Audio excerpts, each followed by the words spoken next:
Had a little listen to his podcast, huh? Dude, it's educational. Besides, I've been wanting to listen to this one. Welcome to Idling in the Impala, a podcast by and for lovers of supernatural and the fanfiction it inspires. I'm Kasey. I'm Sandra, and we are talking writing and fan fiction with one of our favorite authors. By the time this episode goes out, it will have been a year since we released an interview with Roni, known at the time in supernatural fandom spaces as Applecrumbledore. Back then, it was supposed to be our usual author interview, but we were so obsessed with their Winchesters fic Pine Sweat that we ended up discussing that almost the entire time. The invitation was always open to return, and they've generously taken us up on the offer for another chat. So a big thank you for joining us again in the back seat, Roni. Thank you. Yeah, thanks for having me. I'm very excited. There's been a lot Yay. that's gone on within this year or so. So I think we've been keeping in touch here and there, talking, just kind of like, hey, if you ever want to come back, everyone come back. And I think Kasey was like, I'm going to just invite Roni back and we're just going to have a chat. I'm like, okay, you invite Roni back and we have a chat. So we wanted to talk a little bit about really more of your writing and in particular your original fiction, because we heard that you are currently working on something you're in the process of, and we wanted details on that. if you could share as to what it is that you're working on. Yeah, I'm trying to work on an original novel. I have technically released, I suppose, I've written 4 novels, kind of like little kid novels, like online. Oh, wow. Probably starting between like 13 and 17. And 2 of them I self-published. And occasionally people will find them online or find dead links to them and ask. One of them's called Little Warlord, which has a Goodreads page, which I'm very excited about. Awesome. Yeah, but it's one of those things that just, it is so old that I don't like it anymore. I don't think it's a particularly good story. People really like it and I'm really happy. But what I'm working on now will kind of be the first novel I will have written as an adult, which is very exciting. Yeah. Yeah. Awesome. And it's kind of almost all of what I read is sci-fi and always has been.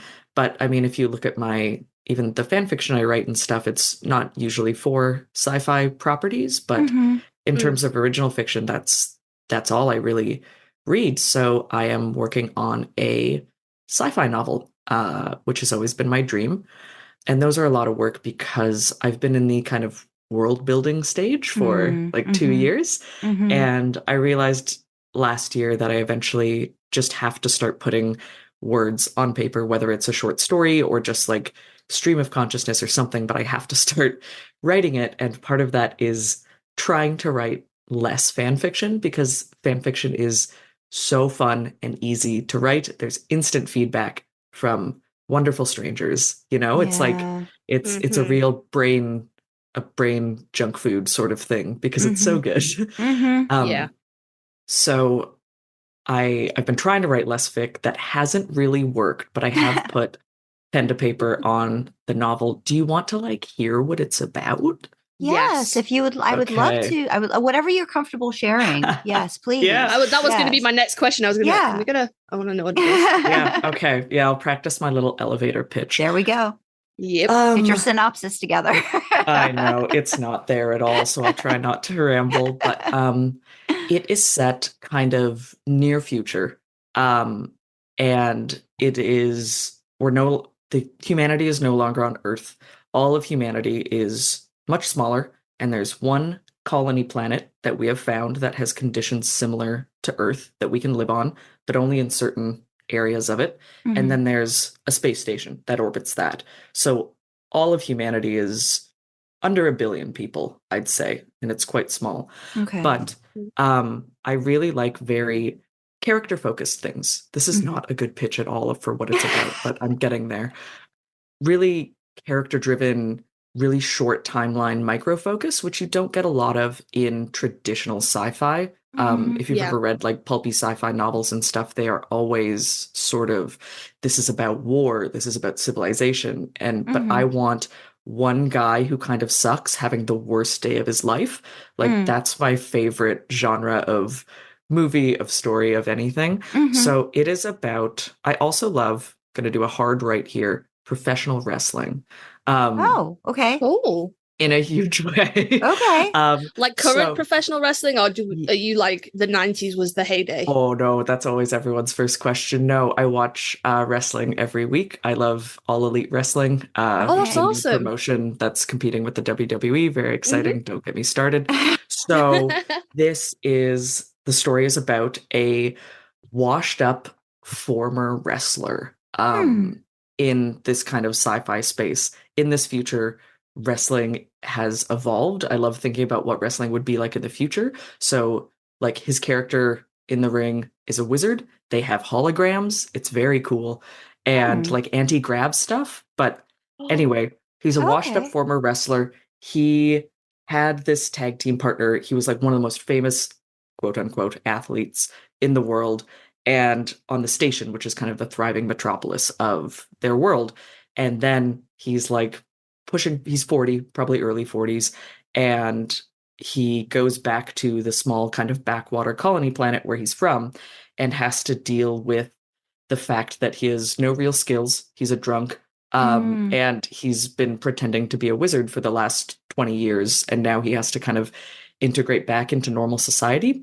And he gets in a lot of trouble. I am thinking maybe he owes some people some money. And it's sort of, he's like fucking his best friend's mom. And it's sort of a going between that and his life there, and also him having this falling out with his best friend or tag partner of like 20 years. And it's that interspersed with what him and his partner were like on the station as young hotshots in, the heyday of their wrestling careers. It kind of has two timelines.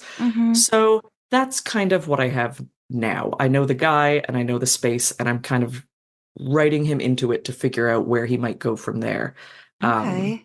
That sounds awesome. That sounds very interesting. Yeah. That sounds like a lot of, like you said, a lot of the expectations or what people see of a person. But then, like you said, the fact that they've got no skills and they've just kind of maybe like been riding it out for as long as they can, and then being thrown into okay, well, what are you going to do now? Now you have to be a guy. Yeah. I always think about that with celebrities, athletes, and how you don't have any other skills, and then you end up doing commercials. If you're in the real world, like how do you actually like get yourself? You've never had a real job. Mm-hmm, I was thinking about the Beastie Boys because I love the Beastie Boys, and those guys got famous when they were 16 years old. They have never had real jobs. They've always been the Beastie Boys, and I find that fascinating. Yeah. So it's kind of also now, a look at celebrity in like social media influencer culture, and how like I've just a lot of young kids, like their goal is to I just want to be an influencer. Like that's what I want my job to be. And I'm like, but there's some skills to that. But if you get hit and you get injected like a child star does very early on, your view of the world is much different than what you could possibly get. Totally. When you bankrupt, use everything up, you've got got nothing else to fall back on, and here you are. That's, what? That sounds like that could turn into a great movie. You would probably get some interesting people involved in something like that. That sounds really good. You would have to get like some kind of washed up actor, somebody who is renowned for being kind of at the end of their career now. Like, please I don't know who you get. Seen this movie, and I haven't, but I've heard a lot about it. It's an older movie, The Wrestler, with I think it was Mickey Rourke. And would you believe I haven't, but I know. Of course I like know The Wrestler. I feel like that has the same like feel to it in terms of like being washed up or something like that. And I haven't watched it, but I love that. I love that idea. I'm very. I love the video game Disco Elysium. Yeah. And it is like the pinnacle of weird, washed up, drunk guy. I'm very inspired by like failure and how failure makes other people uncomfortable. Like it's hard to see someone who's a loser, especially in the public sphere. So yeah, it's kind of that sort of thing. And no prior knowledge of wrestling will be required, which is always a caveat I add.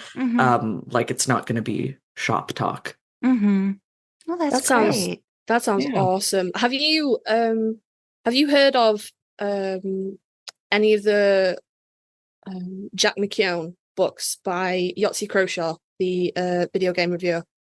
No, not at all. Link me later. You know Yahtzee Kershaw. No. He was on the Escapist. He does zero punctuation. I thought when you mentioned Disco Elysium, you might be kind of like Christ. in that sphere as well. Okay, great. He's the host of Zero Punctuation, and he worked for the Escapist, and then there was a whole thing that went down, and now he works for a different company. But he does the same kind of videos, they're just called something different now, for like IP reasons. But he wrote it's a trilogy now of an old time, like a space pilot when humanity was kind of like just discovering space. So they would like fight all the battles and go and like conquer all the planets and stuff. And it was like this golden age of space. But now he's just like a homeless dude that hangs around a bus depot, effectively. Hell yeah. And he sounds very, he gets cool. like gets sucked into like the first book is a bit more of your sort of standard thing, and then the second one is a heist novel with the same main character, and he's just released a third one. I think if you like working on the assumption that you write what you enjoy, I think you would massively like those books as well, and he reads them. So I would recommend the audiobooks over the print copy because he's hilarious. Yeah, that's one of the things about writing original fiction is you have to read a lot in the genre, both to understand what you're getting into, but also to make sure you're not eating anyone else's lunch. Because the worst feeling is like, oh, someone did this. A very well-known author did this, and I just hadn't heard of it. And then everyone's like, oh, is this like this other book? And you're like, fuck, well, go figure. Well, it is now, apparently. Yeah. I will. I'll throw you the link in the Zoom chat so you can go and love it. And check it out. He's got other books as well, but that series is sort of gave me similar vibes to your idea, but yours. I also like wrestling. Please, you have to finish this immediately so I can have it. Awesome. In terms of like the world building, so I'd imagine that just inherently, like we talked to comparison wise with like fan fiction and stuff, you're spending so much time. It sounded like you spent so much time in that world building component that you had this kind of like, did you kind of have to force yourself, like you said, to start actually coming up with a story within the world? Like, was there a lot of world building happening? Yeah. And then you're like, no, I can't just keep playing around with my pieces. I've got to do something. With them. I can't keep playing dolls. I have to actually come up with a plot. Yeah, that has been, and you can tell by my kind of way I described it, I don't have an overarching plot yet. I have elements that I know I like. Right. And I've essentially just had a note on my phone, or my husband made me a wiki, like a private wiki to store all my things about world building and link things back to each other. So I've kind of just been taking notes of things I think are cool about, when you read or watch something and you're like, oh, that's a really good like element of something. And I'll take all these notes, but it's been very hard to jump into actually moving a plot along or coming up with what that is. And I think that is, obviously, I love writing fan fiction, but I also think it's a bit of a crutch in that way because fan fiction usually has a very specific plot, and by which I mean you're talking about characters that the reader already knows. Absolutely. Which is so different from a novel. Yeah. Not just talking about the intro, but literally, and it's usually about, with ships, it's two people and it's romantic.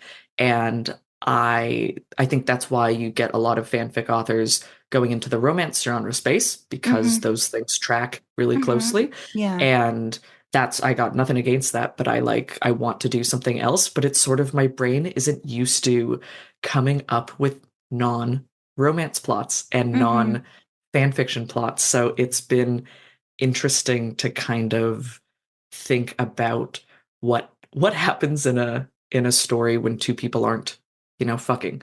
Right. Which has been great. So I've been reading a lot.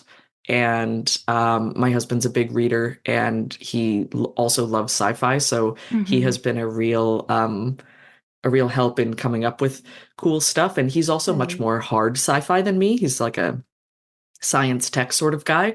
So sometimes even just things that I wouldn't think of, or things that I was like, oh, so this will work like this, or this weather system is going to work like this. And he'll be like, oh, if I were reading that, I would expect that to play into the plot because of XYZ. And I was like, oh, that's not what I intended at all. So it's kind of a very fun, I call him my like science consultant. I was going to say he's going to need a little like dedication. Yeah, Yeah. totally.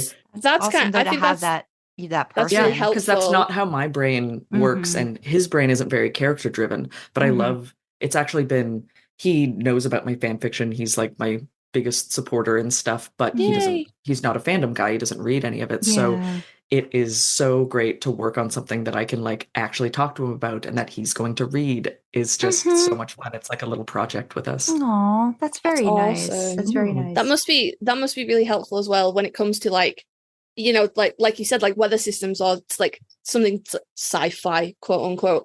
And you Yeah. go, hey, I'm thinking about this. What would you think? How would you expect this to work? Or how would you expect this to integrate into life? Yeah. And What should I be thinking about? Yeah. yeah. I recently got into you don't get into this, but I recently got into the Warhammer 40k universe. Yeah, right. Yeah. Oh, you don't You dip just- your toe in Warhammer. not the miniatures or anything, the actual novels, the sort of the lore lore. behind it. So I've read like a couple of like novellas and stuff like that, and the one I'm reading at the moment is also quite close in. It's not like a micro sort of timeline, but it is really quite drawn in on like one specific area and place. And I always really like those because I'm like, tell me how this world works outside of what I know. You know, unfortunately, that does come with the caveat that Google now puts Warhammer 40k after a lot of my questions that I ask it. That's because so funny. I'll just be like, what does this mean? And then it goes, this is some kind of like, I don't know, welding. And I'm like, no, not that one. Warhammer 40k. What does this mean? Yeah. So I Great. can't wait. You have to finish it now. You've told me about it. And I'm going to bug you until the end of time. Yeah, I'm honestly trying to tell as many people as possible about it to hold me accountable. yeah, I that's actually a good brought it idea. up, right? I brought Yeah. it up in a work meeting a couple of weeks ago because we were talking about Ooh. goal setting and stuff because I work for one of those companies. Mhm. And I had a colleague just this last week be like, okay, for our meeting next week, I want you to read me a few lines from your novel. I want to know that you're writing it. And I was like, oh, fuck. Okay. Yeah, That's which was nice. super Yeah, sweet. that's good. That is Yeah. good. It's all fun and Shame games is a- until someone holds you accountable and I goes, all know, right, what have you shame is a done? powerful motivator. So Yeah. then, Sandra knows all about that. yeah, well, Sandra asks lovely questions that aren't pointed in at all. Things like, so how are we doing with our Big Bang fix? Fucking shut up. well, yeah, because, we all kind of like were, brought into it. And so we've got to get our stuff done. So, hey, I'll probably be the one that will be the furthest behind when it's like we start like really like comparing how far we are percentage wise. No, I definitely think you're ahead of us. We're trying to catch up with you. Okay, we'll see. We'll see. I think when you were talking about the sort of like the world building and then fan fiction and the shortcut, I know for me too, just inherently already having things to play with, having the playground, having the sandbox, it gives you that shortcut to not having to think a lot about, like you said, what someone else is going to be reading because they know what the character, they know what the character looks like, unless you're doing an actual AU situation. What I've found from a lot of fanfic authors when we've interviewed quite a few within the past couple of years, and a lot of people that write J2 do a lot of AU stuff. And I think for them, there's a lot of world building involved. I'm thinking particularly Ashtray Thief did this. Gosh, I can't remember the name of it now, but I was in love with it when I read it before their interview. I'll try and it was track it down. very sci-fi. It had that sort of like Firefly-esque vibe to it. Yeah. But they talked about how much they really got into like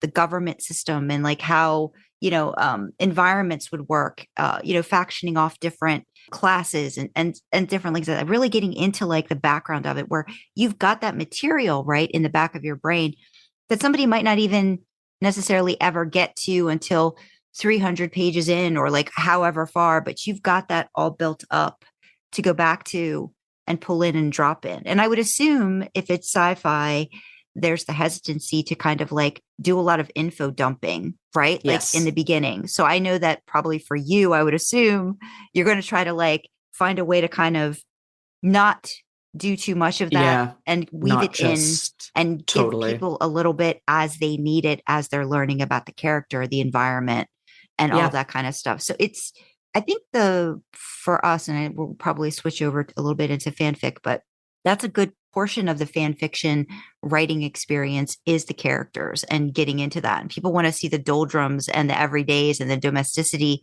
rather than what's happening outside. Like there's great works that do great things with plot, but sometimes it's just getting into the character. And it sounds like that's what you're trying to do too with this one, like you said, going a little micro with this character in particular. Yeah, I think it is, my guiding principle is always, whether it's for fic or original works, but I want to know everything, and then you think about what the reader needs to know and when they need to know it. Even thinking about something like supernatural, or if you're writing a case fic or you're writing something, you can know all this stuff, but I find something that sometimes takes me out with fan fiction where someone has built this beautiful world or this really cool case and all these original characters, and like, especially in fic where that stuff can be really cool, but you still want to know about the canon characters mostly. I think sometimes you do read one of those info dumps and you're like, this person is really passionate about this little world they've built, and that's cool, but it kind of is like, okay, what are Sam and Dean doing though? Yeah. And finding that balance is really tough, and it's something I think about a lot. So it's a learned skill. That's great though, that you're really giving yourself the opportunity to like do the thing that you've been wanting to do. So yes, we will be checking in and seeing how you're doing with it. Sweet, thank you. Now I noticed, and this was a while back, that you had a name change on Tumblr. And has that happened because your attention focus is kind of going towards more original fiction? Because now, and how do you say I don't want to attempt it. How do you say the character name? Anyone who has followed me closely on Tumblr for the past little bit, I have done so many polls trying to get at the pronunciation of Goshen. Okay. That's what Goshen. I was. Okay, That's how I would have. Okay, That's what I would have gone with Goshen. Sweet, thank you. Yeah, I really workshopped it. Because that is the main character's name in my novel. Okay. It is just a thing I made up. And the change in, because it's my AO3 sued as well, is now Goshen, and then in parentheses, Applecrumbledore. I've never liked Applecrumbledore. I came up with it over 10 years ago. It is ostensibly, it's been funny to hear what people hear in it, but it's like a Harry Potter joke, like Dumbledore. Yeah, I'm not a Harry Potter fan, but it was 2011. So, but now I've got all this brand recognition behind it. Not to toot my own horn, but it's hard to let go of that, Yeah. But I keep thinking narcissistically, if I get published, because if I do this novel, I would actually like to get an agent and try to get published by Tor or something. That is kind of my dream. And just the thought that I might have to, I would talk about fan fiction, or someone would know about it, or someone would be like, oh, that hot new author, Roni, that's Applecrumbledore. And I would have to hear people say it. I was like, oh, fuck, I gotta start transitioning to a new name or something. So yeah, largely vanity, but at the same time, not wanting to lose my brand recognition of Applecrumbledore. So it doesn't matter. I know I'll always be Applecrumbledore to people. I know you folks said that you refer to me as Apple a lot.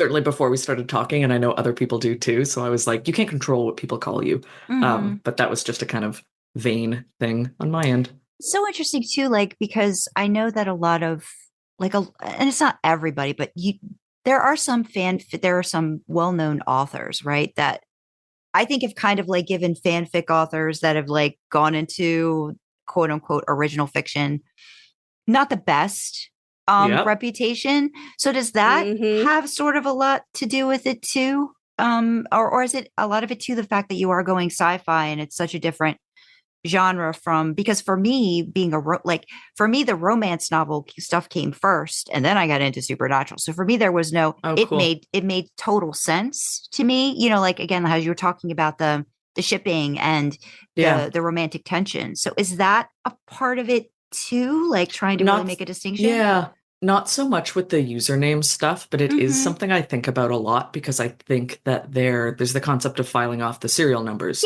Yeah. People who just turn fic into original works. Mm-hmm. I don't think that works very well. Mm-hmm. Because even you're a romance author, but Yeah. there is still the piece of you need to make people invested in these characters, Right. which you don't have to do. It comes built in with fic because they already know and love them. So yeah. I think there's a bit of baggage there trying to be a fan fiction author moving into original works. It almost seems like I don't really know what to call it, but I do feel a bit of a weight or the need to kind of be like, oh, but I'm gonna do a good job though. Yeah. Like to kind of, which is like a little rude because a lot of people have done it very well. Naomi Novik always comes instantly to mind, as I'm sure it does for a lot of people. But yeah, I'm very curious if I ever do start talking with an agent or a publisher, whether it will be a good thing to show that I have a demonstrated audience, or if it'll be like, oh no, another fan fiction author who thinks that they have what it takes. So I'll be interested to see how that goes, actually.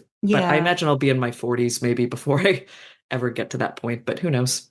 Do you feel that, like, we get into like character, like tropey characters, or like, you know, do you feel like you're going to be using a lot of your fan, like, are you going to have an image of somebody in mind? Because like my last romance novel, I literally just channeled Dean into that character that I created. So do you feel like that kind of spills over for you? Like if there's a character you really love writing, that you might end up injecting them, you know, in some way? Or since you write for quite a lot of different fandoms and things like that, Roni, do you find yourself kind of cherry picking from lots of different characters if there's not just like one? Because I know me and Sandra are like supernatural all the time, fucking hell. But you write for loads of different places, so you're like, oh, I'll have like a little bit of this and a little bit of that, and you know, like how does that work? Yeah, I definitely think that there are character traits that I latch onto between fandoms. In just characters where I'm like, oh, that's my guy. No matter what the property is. So especially, I don't think there's any one character, especially because I'm mostly working on thinking about the main character in Goshen and getting his voice. He's kind of like an older guy. And I guess there's no one character that I'm tracking directly over, but there are elements of lots of characters that I know I really like and I want to show, or possibly like the way people speak. I think this is so specific, but my fics usually have a lot of swearing in them, or like characters who swear a lot, because that's just the type of shows that I watch, or even something like Supernatural, which is clearly intentionally sanitized for language for cable TV with their friggin' and their crap, but they would say fuck, like let Dean say fuck.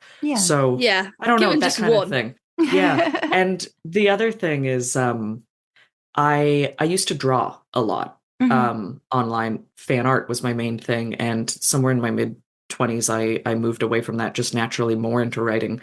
But I found that I drew my own characters all the time, and drawing really limited me on what I thought a character could look like, even in writing, because I had to be able to draw them, if that makes sense. And I could only draw certain types of people, I suppose, or I liked certain faces.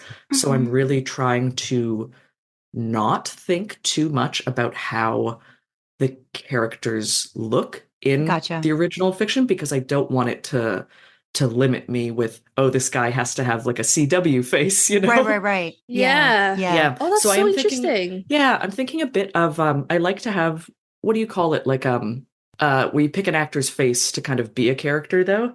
I don't know, there's a term for that. But anyway, I kind of, when I see an actor in a movie or something, I sometimes jot their name down. So I might kind of have a board of facial features, like that kind of thing. So I have an idea, but not like an inspiration board or something. Totally. Like that. Like a Pinterest.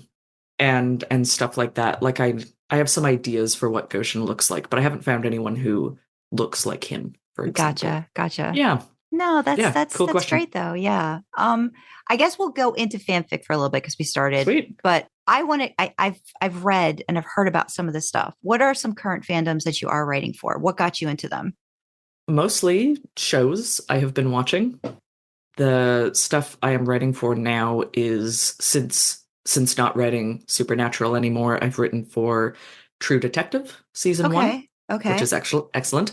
House MD, Okay. which I Yes. was obsessed with when I was a kid, actually. And it's been very funny to get back into that as an adult because I wrote house fan fiction when I was like 12 and it was not good, but it's so funny to get back into it now. And I'm like, oh, that 12-year-old loves that you're still writing House and Wilson. Really Oh. exciting. I got into house hardcore, and then I think it was at the end of 3 or 4 when they basically just scattered everybody. Yeah. And Chase went, and that girl whose name I forget went, and the other guy whose name I forget. Chase went really was my fucking issue because I was like, I like Hugh Laurie anyway, but I was like, I have Hugh Laurie's wit and this little pretty surfer boy. Yes, please. Oh yeah. And then Yeah. they brought in like the students and stuff, and I was like, yeah, but I want to no. So I actually it does I haven't change a lot. finished it.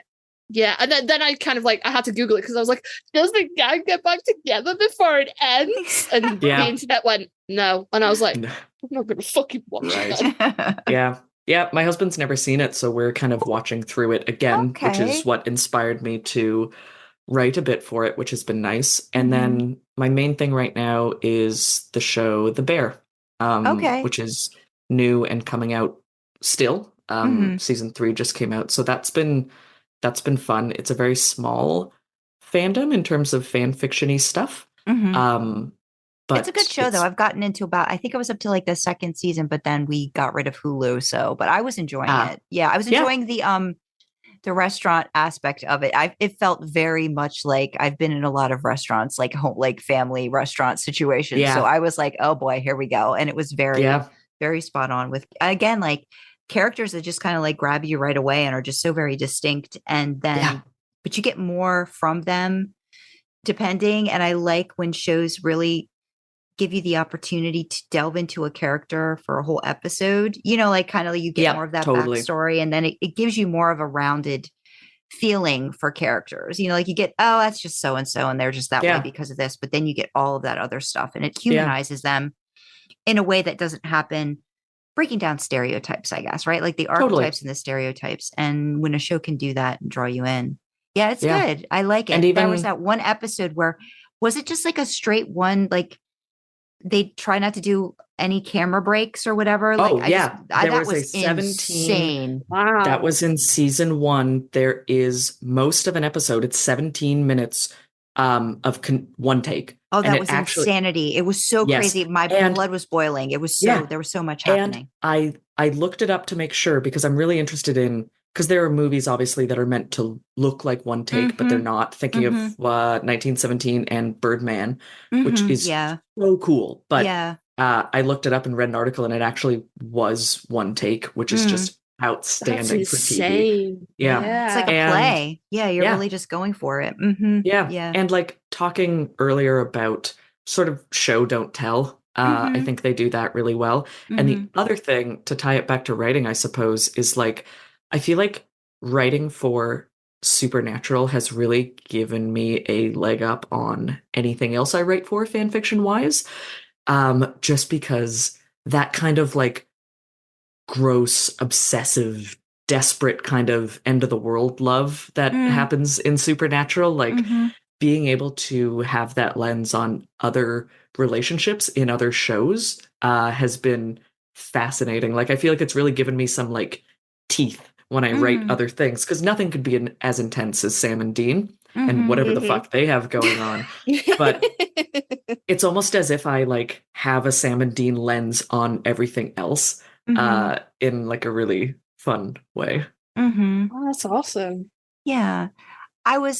Because again, like for me, Pinewood is like the ultimate thing for me. And I was just trying to get like more of like an overall, like for all of your fan fiction in general. Like, do you feel like you're more of like a fill in the missing canon, or like an epilogue writer, or a fix it, or an AU, or is it kind of a mix? Like, what do you feel like you gravitate towards something in particular when you write fanfic?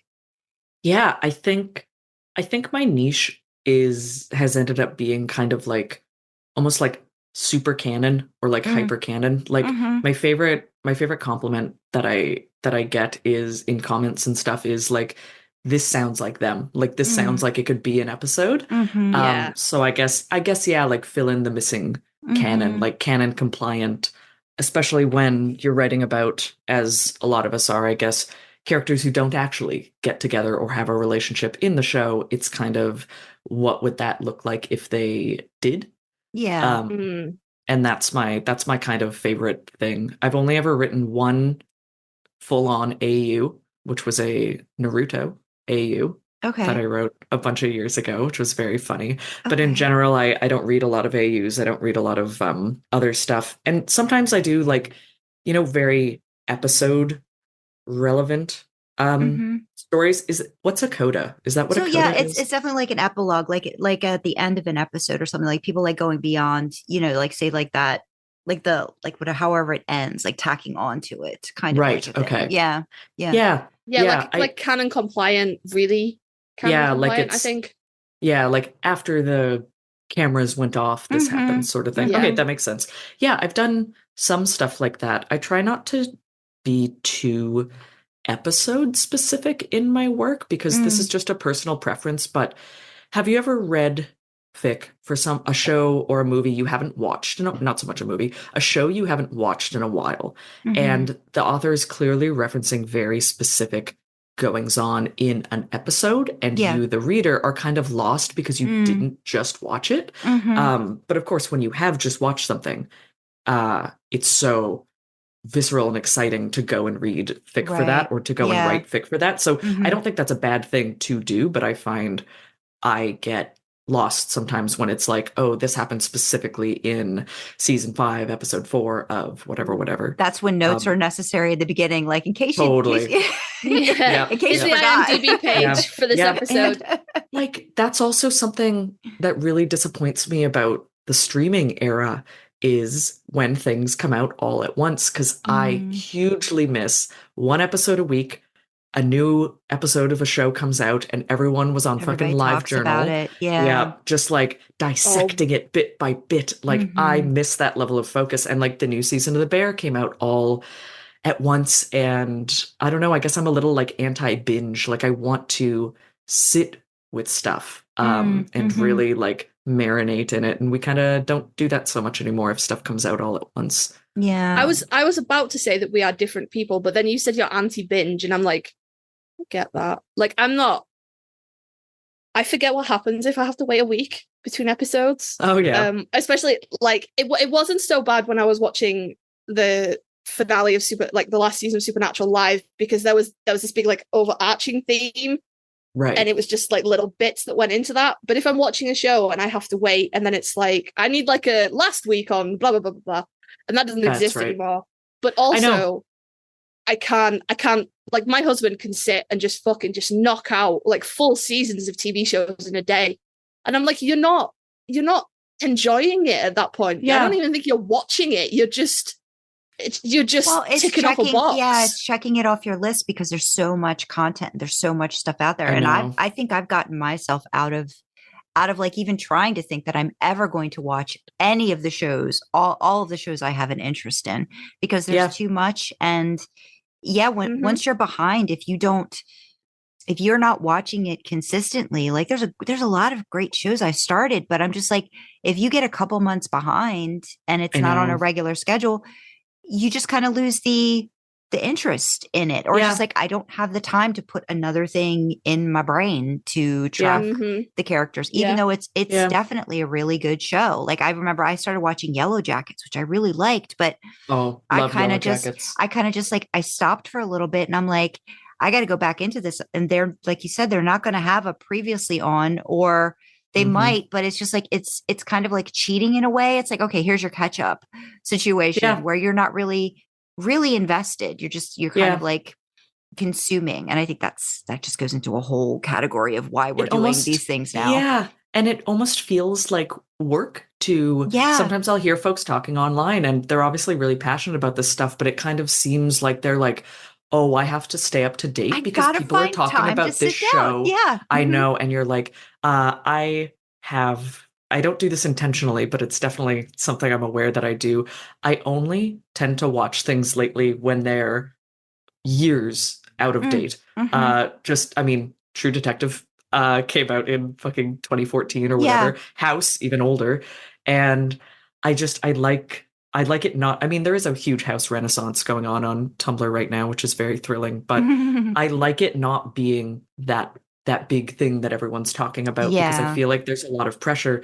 And Yeah. I also am aware that I experience fandom in different ways than a lot of people, maybe because I hear folks talking about they really want the community around the thing and they want to have all the people talking about the thing and they want to be in a Discord and stuff. And that kind of only happens with stuff that is either has insane staying power, like Supernatural, or stuff that is hot right now, the big show right now. Yeah. But I feel like that just gives me a kind of anxiety to keep up, or it would make me try to be interested in shows that I don't actually like that much. Because it's like, oh, I just want to talk about the big thing and get excited about the big thing, but it's not actually a show I might watch generally. Yeah, So it's almost like FOMO, like that fear of missing Yep, out that people totally, are. that's a Yeah. great way of, So I try to just think, what do I really like and what am I watching? And not think about what are people gonna read. And that's also frankly a privilege of already having an existing fan base is if I publish something, I know some people are going to read it, regardless of whether or not it is hot right now. And that is a privilege with the audience, I suppose. Yeah, that seems like a very interesting tightrope that you're going to try to walk, right? Like in terms of like bringing people with you. You know what I mean? Like it's that's because I think that's what I've kind of just embraced it, like with the romance aspect of it. Like, hey, you guys might not like, but you might if you want. Go. Totally. You might like this. So yeah, it's interesting to figure that out and that sort of like that knife edge sort of a situation happening. But yeah, I have a feeling you're going to have a lot of people who are going to be along for the ride for whatever you write, which I think is really good. Yeah, an insane compliment. Oh, sorry. No, sorry. I was just going to say, as someone who does follow, not a lot, but I do follow authors, and I'll go wherever they take me with their stories. I think it's something I really enjoy, like letting an author take me to a different fandom or a different type of story, or like I said earlier with the Yahtzee Crochet books, his second in this trilogy was a heist novel. I don't watch heist movies. I have no real interest in it. But he took me there and I was like, oh my God, this is the best. Yeah. I love this. So I think as a reader who will follow an author around, I really respect authors that kind of do what you do and just kind of like move around and go, well, people will come or they won't, you know? It's like almost comforting. It's like having a friend go, I think you'll like this. And then you read it and you're like, I fucking do though. Jesus. One of the most insane compliments that I get in comments sometimes is, I haven't watched this show, but I read all your fics for it. I get that a lot with The Bear, or people saying, I watched this show because I saw you were writing for it and I wanted to know what you were writing about. And I'm like, oh my God. Like, that's just, I just blows my mind. Well, I remember, great power, something, great responsibility. I know. You could lead people anywhere. Yeah. I know. I should like get really into like The Sopranos and like picking characters from The Sopranos and see how many people are into that. I don't know. I think you might attract different people. It's definitely possible. I mean, I don't think my dad is trolling around AO3, but he's an enormous Sopranos fan. So I'm kind of like, I don't want to think about people like my dad being involved in this part of the internet space. Oh yeah, I'm coming for him. But I think that's important when you talk about being accessible, because like you said, if you can write something that people can get into the story without knowing the background of a show, that's I think a true test of a good writer, like being able to bring them in without a lot, like, because again, it's almost like you're giving them original fiction if they have no knowledge of it. So yeah, I think that says a lot about your ability to write for different fandoms and your writing, how you write, I think, which is pretty important. When we were talking about sort of like coders and things like that, your Sam Crowley one, that gave me that I was like, if there had been, like, I could totally see it on an episode where Crowley asks for Sam for an indeterminate period of time, and Sam goes, and we never fucking see what happens at all. I would like, you could give me that, and I'd be like, yes, this is exactly what happens, because it's like, it's so in there, and like, it's so believable that, you know, that Sam would leverage himself like that, and Crowley would accept that, and they would use that, and then like, you could tell me they did anything after that. Yeah. But oh my god, so I love that fic. I love Crowley. I was so happy to finally write him. I love that fic so much. So we know you're not really writing. You're not writing for SPN anymore. And I was looking back in some of your like Tumblr asks and questions, and you'd stated that you feel like your best writing comes when you're actively ingesting the source material. And I think you talked about House now and kind of getting back into that, and like the Bear. Does the lack of new canon material have a lot to do with not writing for SPN anymore? Does that have a lot to do with it? I mean, I want to say no, because I mean, House ended ages ago. True Detective is also old. Yeah. So it's not so much the new source material. I think it's just that I was not watching Supernatural anymore. Did you finish it? Last time we talked, you hadn't finished it yet. Have you finished How it? do you remember that? I just remember because I usually listen to the episodes again. I have to listen to them a couple times when I'm editing. So I believe you hadn't finished it yet when we talked. Yeah, I was hoping you wouldn't ask that. Hey, if it had just been me, mate, you would have gotten away with that because I didn't fucking remember. Yeah. Sorry. I did not. Is there a reason why? Is it also because you kind of dropped out, which is fine. I mean, it happens. We're not judging. Yeah. We're not judging. No, I know you wouldn't. I don't think this is too controversial a take. I'm not being critical or anything, but it is a different show at the end than it was at the beginning. Yes. Absolutely. I like a lot more what it was at the beginning. Right. I love the Scrappy, the Monster of the Week. I really like Angel and Buffy and stuff like that. And Supernatural was much more of that type of show at the beginning. And I really liked the earlier seasons.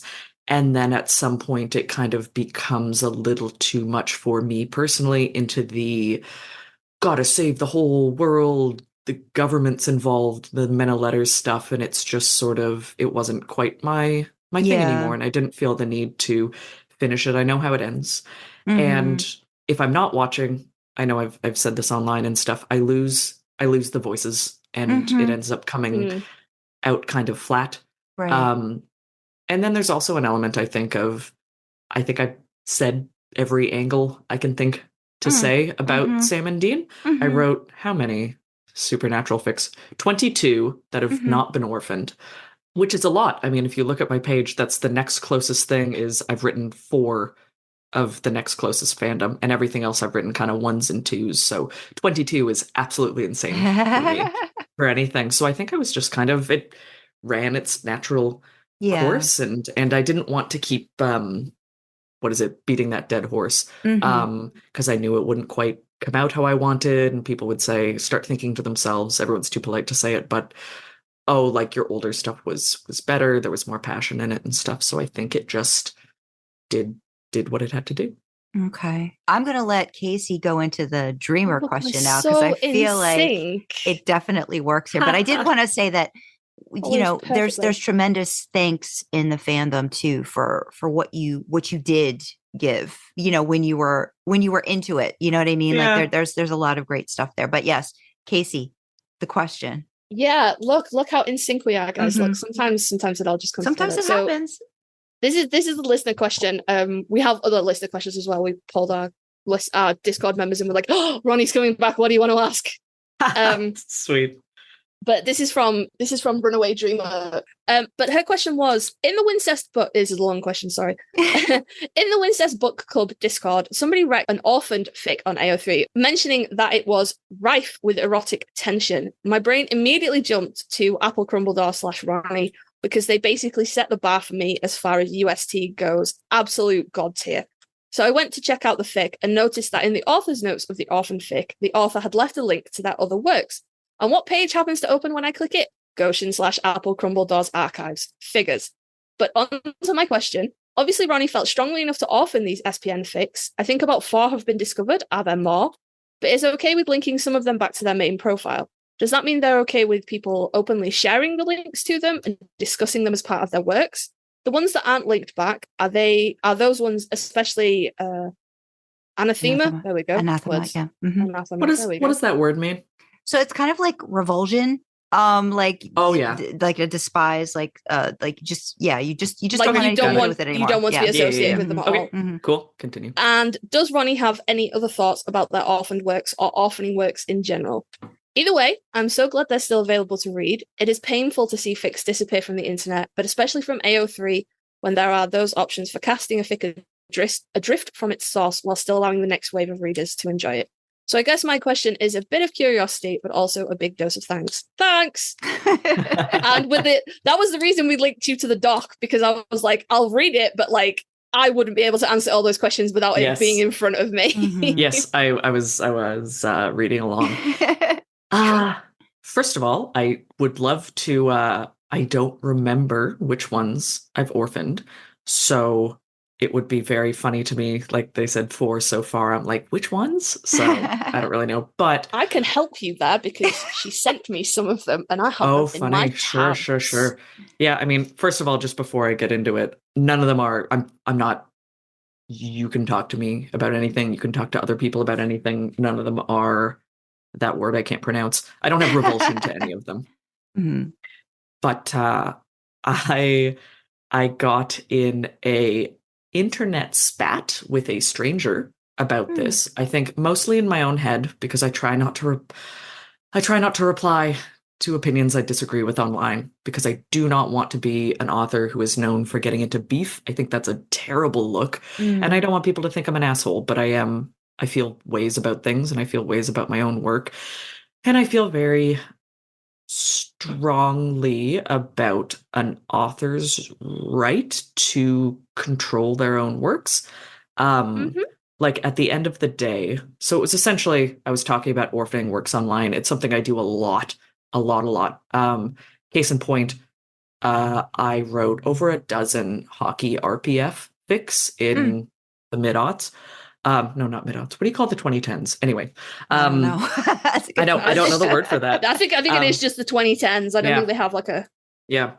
For a few years there, I have orphaned all of them because that's not something that I want my name associated with. And I got a little heated online because of reader entitlement. This person essentially said, we love these, so no one should ever orphan fics, which I, took umbrage with, because I think everyone has a right to decide what is associated with their name. And I think at the end of a day, you can love something as a reader so much, but it's still not yours. So my ethos with orphaning things, and the reason why I think most of the supernatural fics that I orphaned still do have a link back to my page, is because to me, my AO3 dashboard is, if someone finds out about me, they read a fic of mine like you do with an author, and then you go and you think, what else have they written for? That kind of catalog of fandoms to me is what do I want people to be able to read in 2024 if they stumble on my work. So when I orphan something, it's something I'm no longer proud of. And that's very personal to me. And I think there is also the flip side of that. Folks who think that no one should orphan anything is kind of, well, you should be proud of it because I love you. And you're like, that's so sweet, but no one else can control, you're both writers. No one else can control how you feel about something. Absolutely. Writers don't write to garner public opinion and public praise. You write because you need to, because you have a story to share. And the counterpoint to me saying I orphaned things was kind of that, where it's like, but we love you. The concept of cringe shouldn't be holding you back. And it's just, when I orphan something, I don't want it around anymore. And I don't delete things. I have never straight up deleted any fic from AO3. They've all been orphaned because I want people to be able to read them. If you love it, you love it. And that's so cool. And I understand they might be hard to find again, but that's a you problem, you know? I'm not taking it away from anyone. I'm not saying you can't talk about it. That's very sweet of Dreamer to kind of be like, are you okay with people sharing links? That's totally fine. Often I get asked sometimes where people have figured out that something is mine when there is no link, but it has been orphaned. And I think that's always really funny. It's like some detective work. Yeah, it's like treasure hunting, really. Exactly. Yeah. You do have a very distinctive voice, though, I think. Thank you. Yeah. You know, if someone picked up an orphan fic, I think there's a very distinctive Roni voice that you would go, you know what, this really does sound like Roni and sound like their writing. Yeah, thank you. Yeah, I found the tabs. Dreamer only sent me 2 of them, so presumably she has the other 2. But Home is Sam shaped, and the sequel Born Stupid. Oh yeah, and I think she said that she had read somewhere that you had talked about a potential 3rd installment of that series, and it's not in the documents because I think she forgot that she asked, but I remembered. She would have also liked to know is that third sequel, does it exist anywhere? Can she have it? You know what's funny? So those were my Home is Sam shaped was my very first supernatural fic that I ever wrote. And I orphaned it and the sequel just because I probably wrote it as I was watching, so maybe season 4, I think. And I just think I didn't get their voices right. So when I read them back, I was just like, I wasn't proud of it anymore. And that's very funny about the 3rd installment, because I think that was something I started and abandoned. I think it was supposed to be like a 3-way with Cass kind of situation. Oh my God, she'll absolutely die. Yeah. I don't know if you read Dreamer's stuff, but she wrote one of those. I have not. But I did write most of it. I just found it was very wooden. But if Dreamer has the courage to message me on Tumblr, I will send them that whip. Oh, there we go. Look at that save. A little secret treat for being so nice to me all the time. Good. I will but yeah, pass it's not good. that on. Yeah. I'm sure it is most excellent, as all your work is, but I understand from an author perspective being like, I don't like this. Yeah. Well, the Yeah, struggle, right? Like there's a struggle to it. And I do find that, at least for me, like fanfic, like at some point you've got to love something about the characters. And if you're going to put them in some sort of a situation like that, like to me, it's a very intimate experience writing that anyway. And there's got to be something that you find qualitative about each of the people involved, or multiple people involved, that makes it all work in your brain. And I think that's, again, the writer yourself being like, you know what, this really isn't working. I'm not feeling this situation. So I have a follow-up question. I'm going way off script here, Sandra. Sorry. Do you have to take a break though, Roni, for something? No, I actually realized another thing that I orphaned, and I actually kind of regret it. And I can't get it back ever, which is sad. I think I was just, because that happens. Sometimes I'm just in a bad mood. Yeah. And so I will share this and maybe people can read it. It was the lovely folks who put on the Wincest Wednesdays fic channel, or content challenges and stuff. Yeah. I had a ficlet collection called Wednesdays on Earth. Okay. And some of them I didn't like, but there was one, chapter 3 of that was a Cass POV on Sam and Dean's relationship, and I actually really liked it. And I'm actually sad that I orphaned that. That was a moment of passion. So, does anybody know? Do you know? Does anybody out there listening know? Can you reach out to the archive? Nope. And Nope. it's just Nope. gone.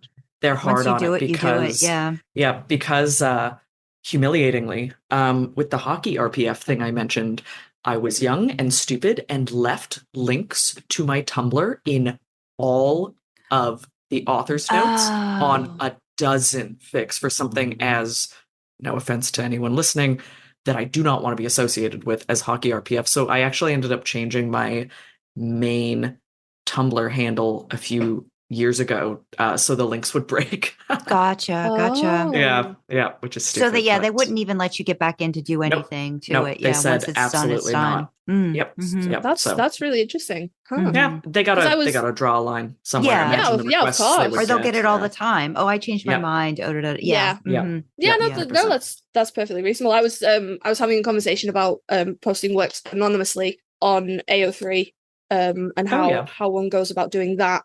But that is, you can post them under the like anonymous handle, but they're still linked to you, like in your they don't show up for anybody else, but they show up Yes, but for you. Yeah. for you. Yeah. Yeah. Oh. Well, that's really interesting. Yeah. I did think you would maybe be able to reach out and be like, I haven't made a goof on this side. But Nope, yeah, no, I they got to draw a line. That's totally fair. Yeah. My follow-up question to orphaning works that you no longer sort of want associated with yourself for any reason is, I think people are coming back around now to the idea of what it means to own things, especially in this digital age. And I know a lot of people take the hard line that if you can't hold it in your hand, it's not yours. Well, like, do you have any thoughts or feelings on people who like, download your fics or save a copy of it? I'm not saying that they're going to like print it out or anything, because fucking hell, it's 2024. Nobody does that anymore. Can't afford printing. I don't know. I from what I hear from people, a lot of people print them out. I have been given 2 really? bound copies of 2 wonderful bound copies that you can find somewhere reblogged on my Tumblr of some supernatural works, which I think is amazing. Amateur bookbinding is so sick. But cool. yeah, I mean, I think it would be... So I said all that stuff about an author always owns the right to do what they can with their works, but at the same time, it would be crazy if I tried to control what other people did with something I posted publicly. Yeah. So downloading is awesome. I think that's, if you are someone who doesn't like when authors orphan stuff, download everything. Who cares? Because I definitely don't want to, Anne Rice and her fucking thing about fan fiction. Oh yeah, yeah. I don't want to be Anne Rice, and I'm not Anne Rice, and I love that people love stuff, but in an age where streaming platforms can just go down and we don't own any of our own music libraries because it's all on Spotify, like physical media is more important than ever. I own a lot of like Criterion DVDs and stuff, and I'm a big fan of physical media. So yeah, the internet is not your friend. Platforms are not your friend. They could go down tomorrow and you could lose everything. So I like when people manage their own libraries and stuff. And I think that's an awesome way to, who gives a shit what I think? Like, if you want all my works, keep them. Yeah. Yeah, That's what I do. I mean, I think with Archive of Our Own, and again, in the name, archive, I think that, and I would assume it's one of the only sites that does allow people to orphan their stuff, because of the fact that, they want, if you do want to leave something like you've done, for people in a certain fandom to still find, you're giving readers the resource, and the ability to do that. But yeah, I think downloading, I do that all the time. When I find something I really like, I'm like, well, I don't know how long that's going to be there. So I'm downloading it. I'm saving it to my Kindle. I'm saving a copy of it somewhere so that if I want to do something with it later at some point, because I know I would, just like you said, like, is it Jinkies? Would you look at this that did the bookbinding for you? Yeah, Jackie. She's in our Discord, and I think I was having a discussion with her about something else bookbinding related, and she had said that as well, that she had sent something. That's she does what I was something thinking. Yeah, that's awesome. Yeah, that's awesome. Guess, Jackie's great. I guess I was kind of thinking, like, this is not even in the same kind of ballpark, but when Stephen King published that book with the school shooting, and then he was like, oh whoops, this was I don't know if he published it under his own name or if he published it under his pseudonym, but then it caused a lot of problems, as these things are wont to do, and he was like, oh, I wish I'd never done that, and I do think it has been pulled from publication now, but obviously there are people out there that still hold the physical copy, and I know he's not particularly happy about the fact that it still exists in the world, so I was just like, take it back. Well, do you know about Alan Smithy? Name Alan does not Smithy is ring a bell. a pseudonym that film directors use when they want to disown a project. If they have Oh. made something and they no longer want to be associated with it by the time that it is released, Mm-hmm. it will be directed by Alan Smithy, Okay. which I think is Oh. so cool. And I don't remember if, yeah, David Lynch used it for his 1984 Dune, because he did Oh, not wow. like it. It's only Wow. used for like certain versions and stuff, but Mm-hmm. they like the producers or whoever what do you anyway, it was changed enough that he didn't like it and didn't want to be associated with it. Gotcha. So Yeah. it's funny. It's Mm-hmm. like orphaning for directors, which I thought was really Mm-hmm. funny.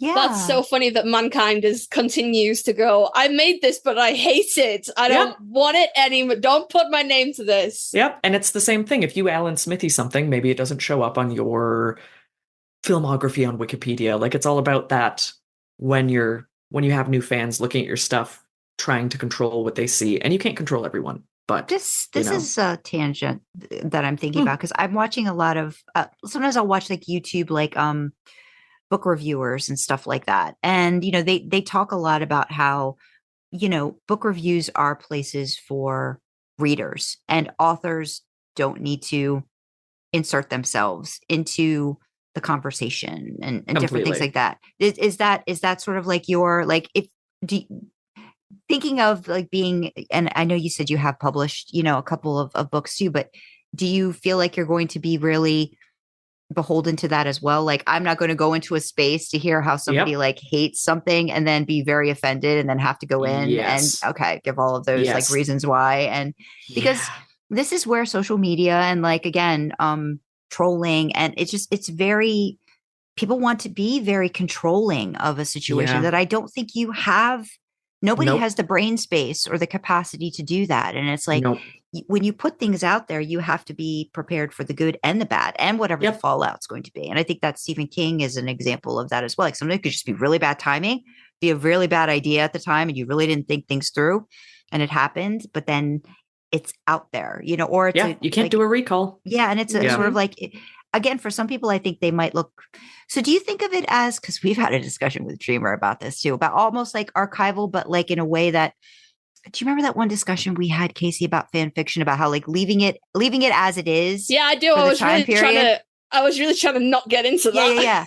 So, I mean, do you kind of, but I feel like too, Roni, like you're giving people the option to say, here's a piece, something that I did at this time, you could still find. It's just not attached to me, and I don't really necessarily like want to have it with me going forward, Yeah. but it could be in that time space of Yeah. the fandom, which I think is really important to me too, as we're doing more of these and really trying to reach out to like maybe like a lot of OG authors in the fandom or people who've been around a while or Oh, people sweet. Yeah. who've like were maybe in it in the very beginning and aren't anymore, like trying to bring them back or had a really big heyday.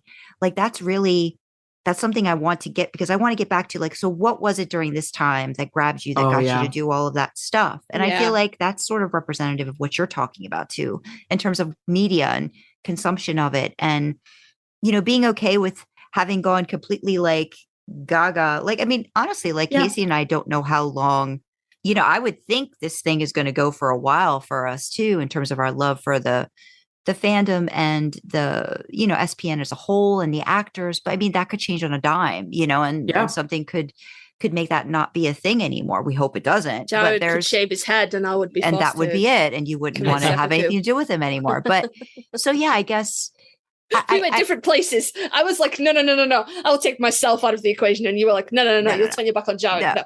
I feel like Yeah. you're riding that again, like sort of that knife edge of figuring out like how do I leave something I've done for others, but then not have it follow. You know what I mean? Yeah. And I think Yeah. that's really interesting. Yeah. I have two kind of notes or thoughts about that. Mhm. Something that was maybe written in, a different time. Mhm. And that sort of stuff. I am a big proponent of understanding that things were different if you're reading an older work. Something a little pet peeve of mine, I guess, is I like old action movies, and I like old movies in general. And I think society is almost getting a little more puritanical recently than we used to be. For I say puritanical in a bad sense, but the positive side of that is maybe we're getting more progressive and reflective, right? Yes, Yeah. exactly. But I don't think it does anything valuable to boycott, not watch an old movie or read an old book because there was something quote unquote problematic in it. Because, I mean, it won't, if you don't watch Fast Times at Ridgemont High, you're not going to go back in time and make a actress not show her tits. Like, it doesn't change anything, and it feels very performative to me to be like, well, and this is, we do not have to get into feminism. I don't think it's helpful to say, well, I'm a feminist and I won't watch a movie that has a lady's tits in it, for example, or gratuitous violence or whatever it is, because that existed for that time. And I think work still has merit, even if it's a little off color for now. And that line, for what we're comfortable with, is different for everyone. And I wouldn't, there's no rule, like there's no rule. But people about, want to make rules about it. That's the problem. Exactly. Yeah. People want to say the very Tumblr echo chamber of, well, what is okay and what isn't okay, and that kind of thing. There isn't an answer for that at all.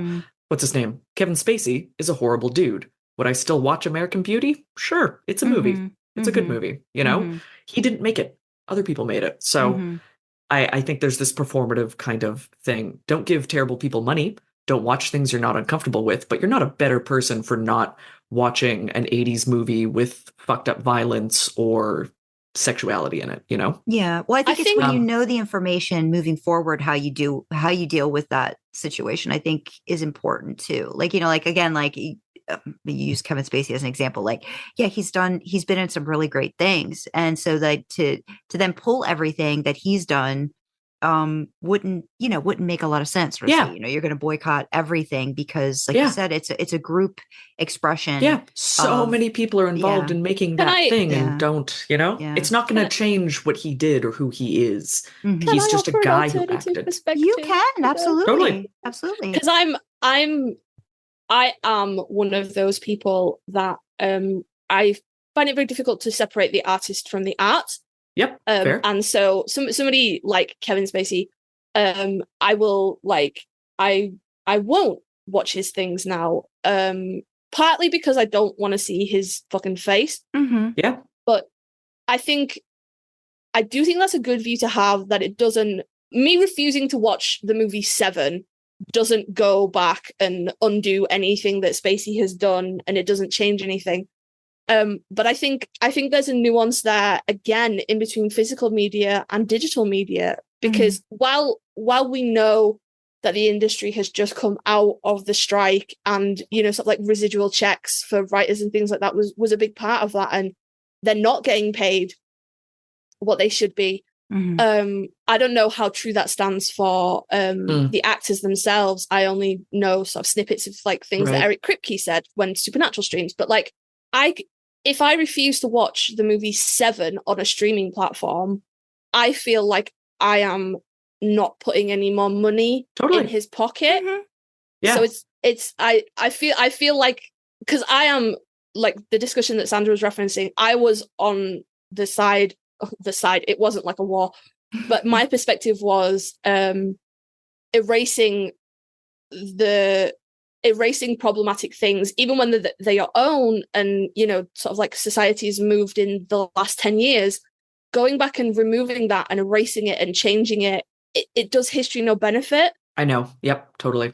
And so that argument actually came down to, it's probably in bloopers somewhere, or it's in the episode, and I was like, what do you owe to history? And Dreamer was like, fucking nothing. That is also a fair thing.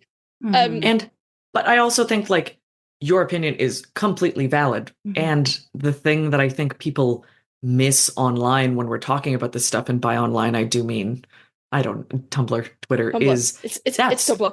Yeah, it's how you feel about stuff is so important to you.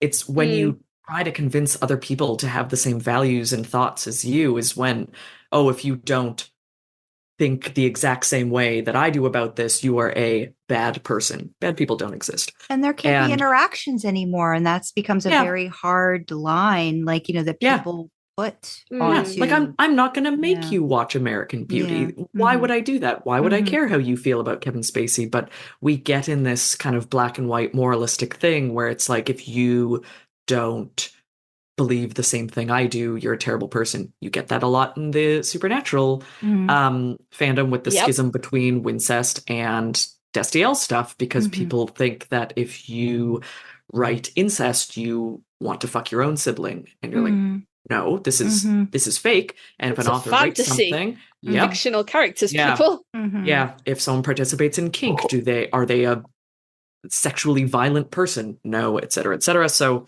it's all complicated. It's crazy. I've had people that I know read a book that I wrote romantically and like, have you done that? I'm like, first of all, you don't need to know that information, but why would you assume that everything I write about is something I've experienced? That's not what writing is. It's just not. There's so many nuances and and like reasons people write what they write. And it gets it's like it's invasive in a weird way, and that's crazy to say as a writer, because you're giving a lot of yourself when you write, but the expectation from readers is very different depending on who's reading it. And I think that's where we get into this, what you're presenting and how it's being interpreted, you have no control over. And it's so that also ties back to the other piece of what you said that I wanted to talk about, which is the authors replying to reviews and getting into, I mentioned with the orphaning thing, I replied to it. I like reblogged something from someone and like made my piece. But in general, I do not want to be one of those. I don't want to be Anne Rice. I don't want to be one of those authors that gets into stuff online, and that line is getting super blurred. I have seen authors of webcomics, authors of things like that, where they get really big and they kind of, you're saying too much. This is all personal opinion, by the way. So I always think, like, if I let's say, God willing, get a book published and I am a real author, if I'm a published author in a traditional publishing house and stuff, I think I would pull back my online presence quite a lot, because I think I would go crazy. And I think, a personal opinion, it's a bad look. Do you ever just see famous people in general, not just writers, but who are terminally online, rich people, billionaires, and you're like, log off, like, you don't have to fudge the details. You can call Musk out by name. Yeah, I know. It's fucking Elon Musk. But like, at the same time, I am vain, and it's wonderful to see the nice things that people are saying about my work when they don't tag me. Good things and bad things. And so I've searched Applecrumbledore on Twitter and on Tumblr to see what people are talking about, and it's sweet, but I don't reply to that stuff. Like, it's so, if I had posted about an author, didn't tag them because I don't want them to see it, and then they like reply and say a bunch of shit to me, I'd be like, whoa. So I don't want to be like that. And if I think it was it me and you that were talking about this, Sandra, that like reviews are not for the creator, they are for other consumers. Totally. And what people think of you is none of your damn business. If a reader wants to say something to you, they will find a way to get it into your vision. Anything outside of that is none of your fucking business. And like, I totally get it. I'm vain. I want to know what people are saying about me. I want to know if people are like being nice about my work where I'm not looking. But I'm totally with you. It's not then my place to start wading in and going, well, actually, because I wasn't invited into that space for a reason. Totally.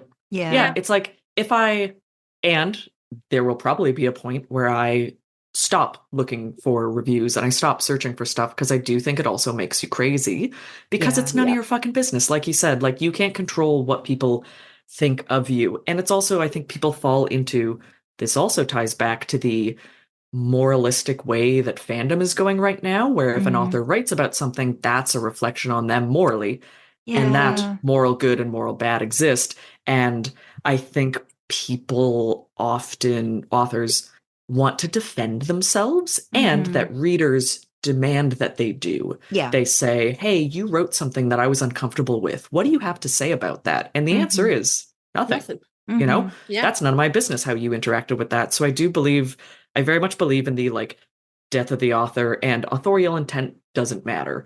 It exists because I know what I was thinking when I wrote something, but I can't control if you think that it came across differently. Of course, that's your right as a reader, and it's not my place to say, well, actually, Sam wasn't supposed to be an asshole in this. I can think about that and be like, some asshole said that Sam was too mean in this chapter, and I can feel bad about that. Yeah. But I'm not going to reply to that person and be like, fuck you, that's not what I meant at all. You're reading wrong. Yeah. Because you can't read wrong. Yeah. So, yeah. I hope to one day log off a little more. And I think that'll be really good for me. Yeah.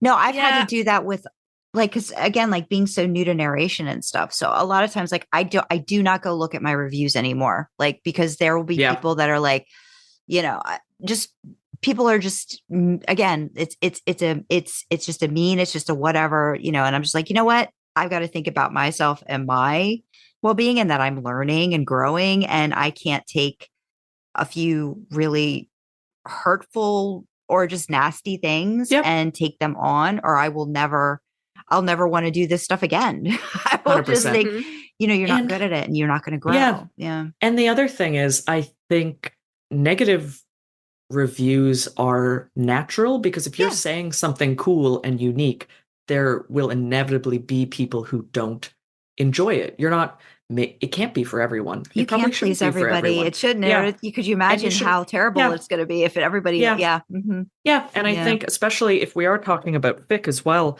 and getting into that, I think something terrible that the puritanical kind of way fandom is moving in some spaces now is doing to people's fan fiction writing, and even to the types of queer media that is being produced, is it becomes very sanitized because no one wants to offend anyone. It becomes like fluffy, and people are like, oh, but they're just nice here. No one's going to hurt anyone. Nothing's going to, like, conflict has to exist to make a good story. But people I think there's a tendency to be afraid of offending people, and then you don't. And I don't want to be one of those fucking like Ricky Gervais assholes being like, you got to be controversial, because I also think that I think my works are very consumable, and I think I'm not saying anything too avant-garde, and I think that's one of the reasons why they've gotten so much traction, is they're fun to read, and I do keep things kind of light, like they're not controversial. So I'm definitely not pushing any envelopes with that, and I'm fine with that. But the idea that you have to keep everything light so no one gets upset, like that's why AO3 has tags and archive warnings where, you know, you chose to read it, you know, that's not my problem. Yeah, we talked a lot about like warnings and like, you know, again, like being being the responsible reader, and then not being like, I mean, there are conversations to be had about like, you know, authors that maybe don't, you know, if they're not used to it, they don't know what they need to tag for. They're not really like investing in, okay, make sure I've checked off warnings, I've given like all the detail, like, you know, like there can be, again, it's how everybody approaches it. But yeah, I think AO3 gives you enough runway space to try to make it as easy for a reader to figure out what works for them and what they're interested in at the time, that they can find it. And they can also nope out of something when they say, okay, oh, no, this has got the thing that I am definitely not here for, kind of a situation. And if an author doesn't tag extensively, and you're someone who knows that you need to know what you're about to get into going into it, you don't get to read that, or you have to make the decision that you might stumble upon. Like I, with the exception of Pine Sweat, you may have noticed, I don't tag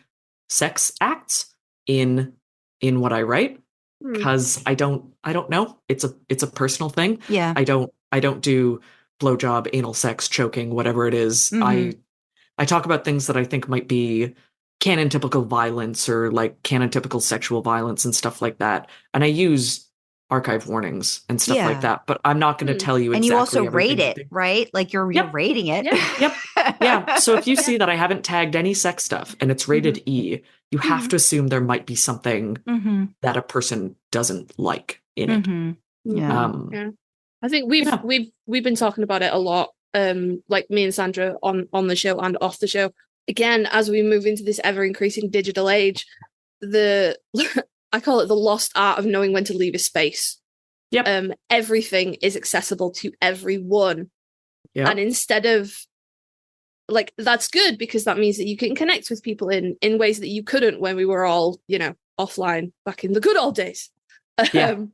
But it also means that anyone can walk into a space and go, I don't like this. Make it how I want it to be. Make it suitable for me.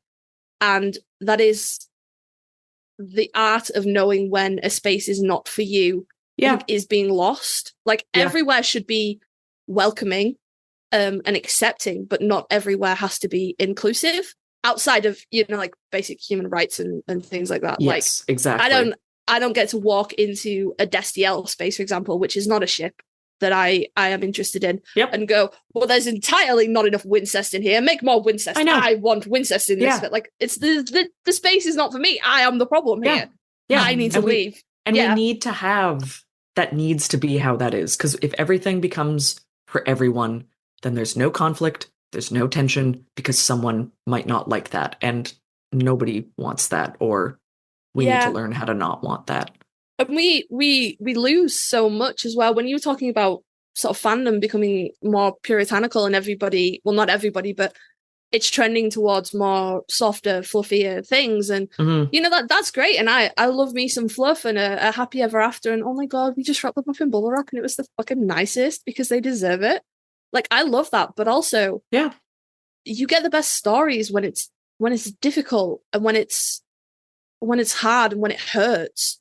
Yeah, that's where, I'm not going to say that it's not creative to write fluffy things because that's categorically not true. But I think if everyone stops writing things that are hard, we're going to lose something to history here. And, the world even the world is smaller, but it's bigger, but it's smaller in a lot of ways. And if everybody just stops writing about how they get through hard times, even if you explore that through a medium like fan fiction and you fudge the details so much, but it's still like I'm doing it with Junkies now. Like it's all my story, but it's got parts of my story in it, and I'm working through some shit with it. If everybody stops doing that, then what happens to those lessons that are being passed down, and what happens to that advice that goes, hey, when things suck, try doing this. Yep. Exactly. Like there's a purpose to that, especially. And even if we are just talking about not controversial, not too difficult stuff, a friend of mine loves rom-coms, and she always says like and I think this is from a film class or something, but she said a good rom-com isn't about how they get together, it's about how you keep them apart. And I think that's a good rule of thumb for fan fiction as well, because if it's easy the whole time, that's not tension. The dreamer's question about, sexual tension and unresolved sexual tension, like that's cool, that's sexy, that's like what people want to read. And if there's no it would have been a much shorter fic if you'd gotten them together. Exactly. Or like if there's none of those crunchy misunderstandings and hurt feelings and stuff like that, that's not a story. It's and I'm like, I do get it, the whole world is just as vaguely at everything everywhere all of the time. I can fully see the urge to want to consume media that is comfortable and leaves you feeling safe and leaves you feeling that maybe it's not as bad as just as vaguely at everything. I get that, but also I just think there's things that need to be said and stories that need to be told and lessons that need to be passed down that can only be passed down by hard stories. Yep. And you can't control what anyone else does is always the bottom line for me. I'm not going to make you read what you don't want, and you shouldn't tell me what to read, which is, again, a lost art. Yeah. Absolutely. Yeah. That's I do think that comes down to a lot of it that you can't control.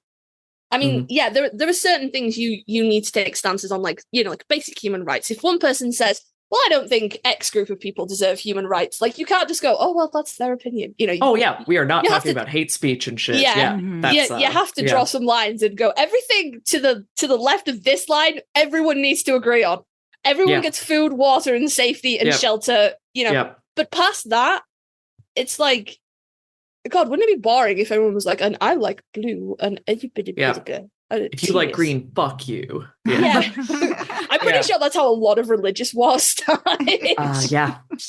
Yep. That's a Family Guy joke, but yeah. Goodness. Yeah. Oh, we have many questions. We should probably I wanted to get to some of those, Sandra. I wanted to add in one of our Discord member questions because just in case we lose it, but this is from Digital Meow Mix, and actually Digital Meow Mix is the creator, the owner, the runner, all of the things for the Wincest Book Club Discord as well. I am familiar. Okay. Their question is, what about Sam and Dean, both as characters and as a ship, did you find most compelling?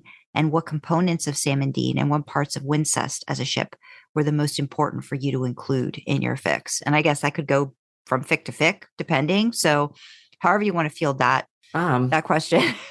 Yeah, absolutely. No, there are definitely elements about who they are and their relationship that I like to include in, I think, almost all my fics, or certainly a lot of them. Mm-hmm. And I mentioned this before, writing for other fandoms, but it's kind of I like Sam and Dean's possessiveness and entitlement regarding each other. Like their total lack of boundaries, for better or for worse, but it is largely for worse. Just the way that they feel entitled to every single facet of each other's lives in quite a terrible and toxic way. I think a lot of the time I love to explore that. There's a beautiful Tumblr post that I think I must have reblogged fucking 5-6 times over the years, about it was screen caps from after the angel leaves Sam's head, when he's gonna die and Dean makes the decision for Sam. Oh, Gadriel. He tricks Sam into yes, thank you. He tricks Sam into living, which is a huge violation of Sam's autonomy, which a common theme of the show, Sam being violated and his lack of autonomy. And Dean does that because he wants Sam to live, and what a betrayal that is. And this post had some beautiful text on it that was something like, you never let me have anything that's mine. Like, you love me so much that everything damn, I wish I remembered the wording. It's very beautiful. I'll reblog it and then someone can find it. Okay. But yeah, just really gorgeous. That kind of thing where it's like, I love you so much. This is going to become desperate and obsessive and gross. An early fic I wrote that I really still like is Acid, which is essentially just a bunch of conversations between Sam and Dean talking about something that stuck with me. Was they have a conversation where Sam says, when I have a nap, what do you do? And this is like later season, so they're living in the bunker. And Dean's like, I don't know. And Sam says, do you also have a nap? And he's like, it kind of comes up to like, well, yeah, what is there for me to do if you're sleeping? Almost as if kind of blurring that line between parent, brother, lover, which is disgusting. Granted, it's like gross and strange, but I like, there's a lot of conversations in that fic about like spitting in each other's mouths and just like that really disgusting part. Like, that's what I really loved writing about Sam and Dean. I was I don't know if you've read it, Sandra, but I have. That was also because not just about the actual content of the fic, but as an also serial killer buff, I'm a huge fan of anybody that could just open a conversation with, what do you know about Jeffrey Dahmer? Yeah. Like that makes sense to me. Just, and that real vibe of like, no, you have a fucking problem. And honestly, if you just wanted to fuck me, all this would be so much easier. Like, you're fucking like pathological about this, Like, you want to control, you love me so much that you want to control every aspect of my life is so fucked up. But that's such a specific Sam and Dean thing. Like, them not being normal about each other. There's another one. Yeah, I don't know how anybody could think anything that they think anything about them is normal together. Like, none of it. It's not and nice. even if you're not looking, even if you're just looking at it in canon as the show, like, there's nothing normal. And the fact that, like I know we look at it, I look at it and go, oh my God, they're keeping secrets from each other again. But again, it's like it's that autonomy of it. Like Yep. normal people would not have to worry about this being that big of a thing, like in terms of just having Mhm. Yeah. something that's their own. But sometimes they Yeah. don't get that. They don't understand that. Yeah. Yeah. There's the one where Dean is the episode where Dean's lying to Sam about going to see Benny, and he's like, I just need some me time. And Sam's like, what does that mean? Or the one where Ketch makes them get separate hotel rooms, and they're like baffled. They're like deeply concerned. That was one of the Yeah. funniest acting choices. They both look like lost little kids with their like separate, Yeah. What do we separate do? rooms. Yeah. That when you're talking about Benny, when Dean's off doing whatever the fuck he's doing, and he calls Yeah. Sam, and Yeah. Sam's like, "What are you doing? Like, do you All need?" your He's friends like, are dead. No, I'm here with a friend. Oh. You don't have friends. Yeah. All your friends are dead. Literally. Yeah. Yeah, Yeah. So It's- good. it's very tragic, but it is very true, and yeah, I can vibe with wanting to, what if it just bends a little? How far can you take that? And Yeah, explore yeah, it? and that's so interesting to me, and that's also like ties into why incest is compelling. Is it's the grossness and the lack of boundaries and the ownership you feel over someone you're related to, because family is not like anything else, because you don't choose it, and it's so strange. And I wouldn't say I don't like find incest particularly like sexually titillating, I guess. Like I'm not like the taboo of it doesn't like get to me, I suppose, which is, not something I care about if other people feel that way. But it's very much it's just like it's hot because it's like gross and wrong and stuff like that. So can I talk about one fic that I ended up reading of yours that I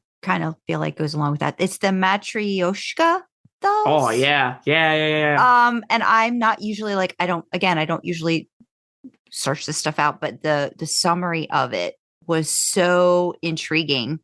And it's Dean and John, and it's after John has passed, and it's Dean coming to terms with it, Sam putting pieces together, because Dean is like, being dropped off by guys that look a lot like the dad. And so then you get the whole backstory and stuff like that. How I felt like you handled that. It was so in their heads, and Dean's wanting this love from his father, and how he gets it, and then how they need each other. And like when Sam leaves, it was just, oh my God, you had me just, there's so much. Like what gave you the idea to really like tackle that? And have you done more like this with Dean and John, or is this kind of like that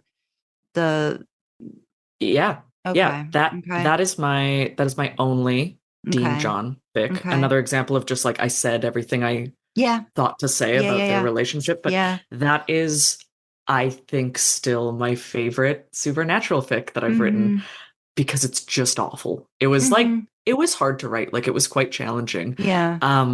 But I was very interested in the way that parent-child incest is a heavy spice, like it's you don't take that lightly, or shouldn't take that lightly for some reason. And it's a very different beast to sibling incest as well. Yeah, because it's horrific.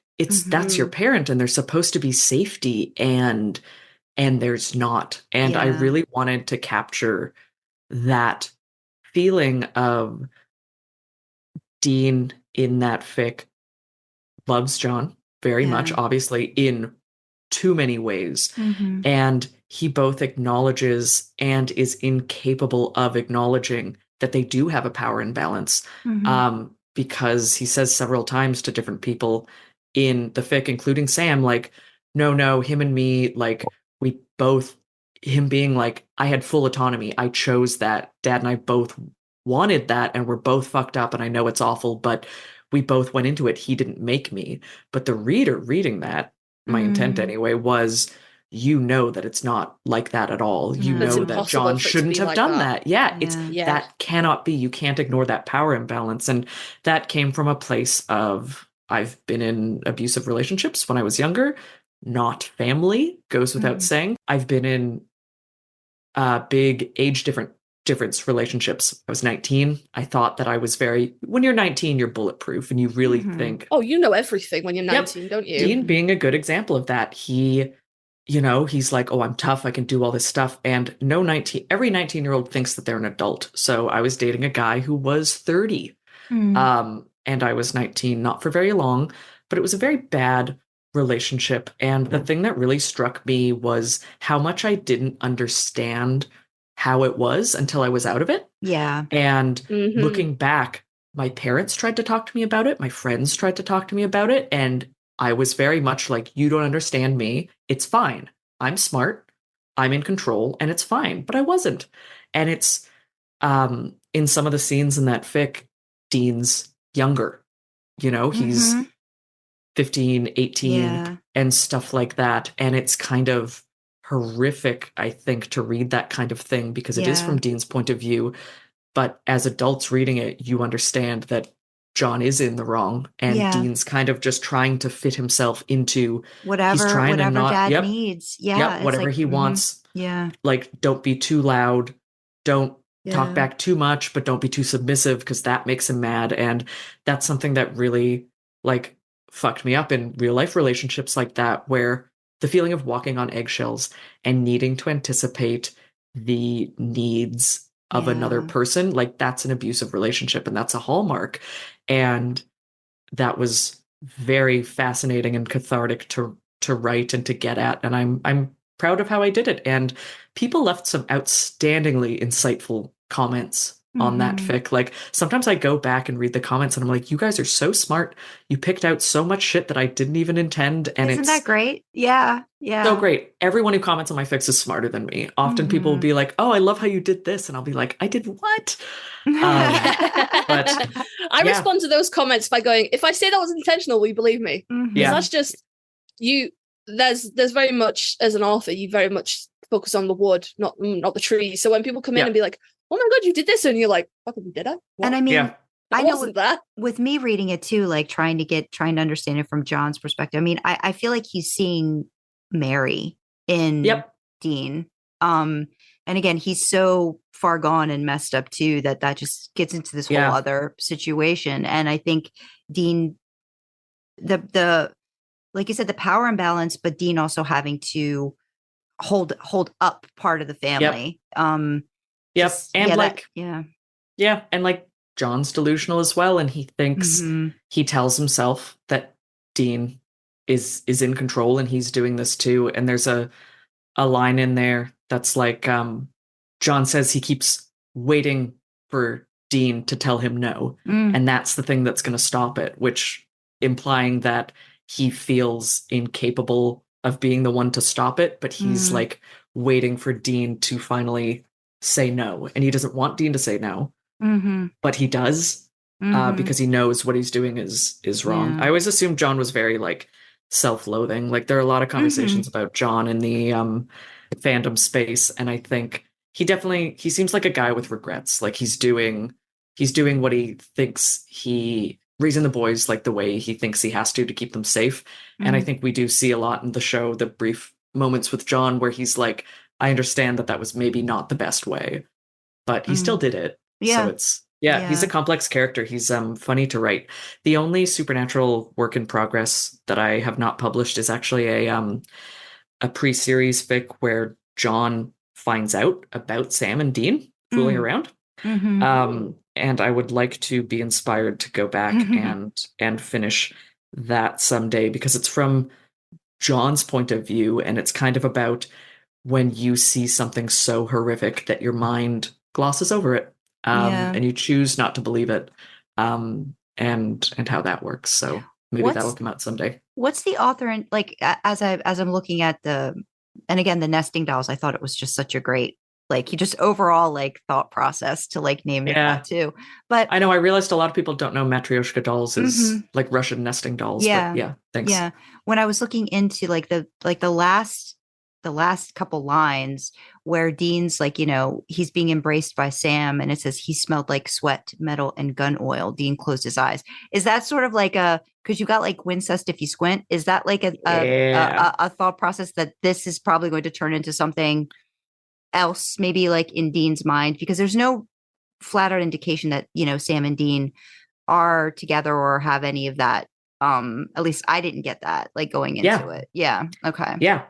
If we're talking about authorial intent, yeah, absolutely. The implication was that there is or could be Wincest in the future, because the like sweat, metal, and gun oil line is used at several points in the fic to talk about John. So I did mean that the implication was, that they find solace in each other. So much about Dean, and it just breaks my heart over and over again. That makes me really he doesn't know sad.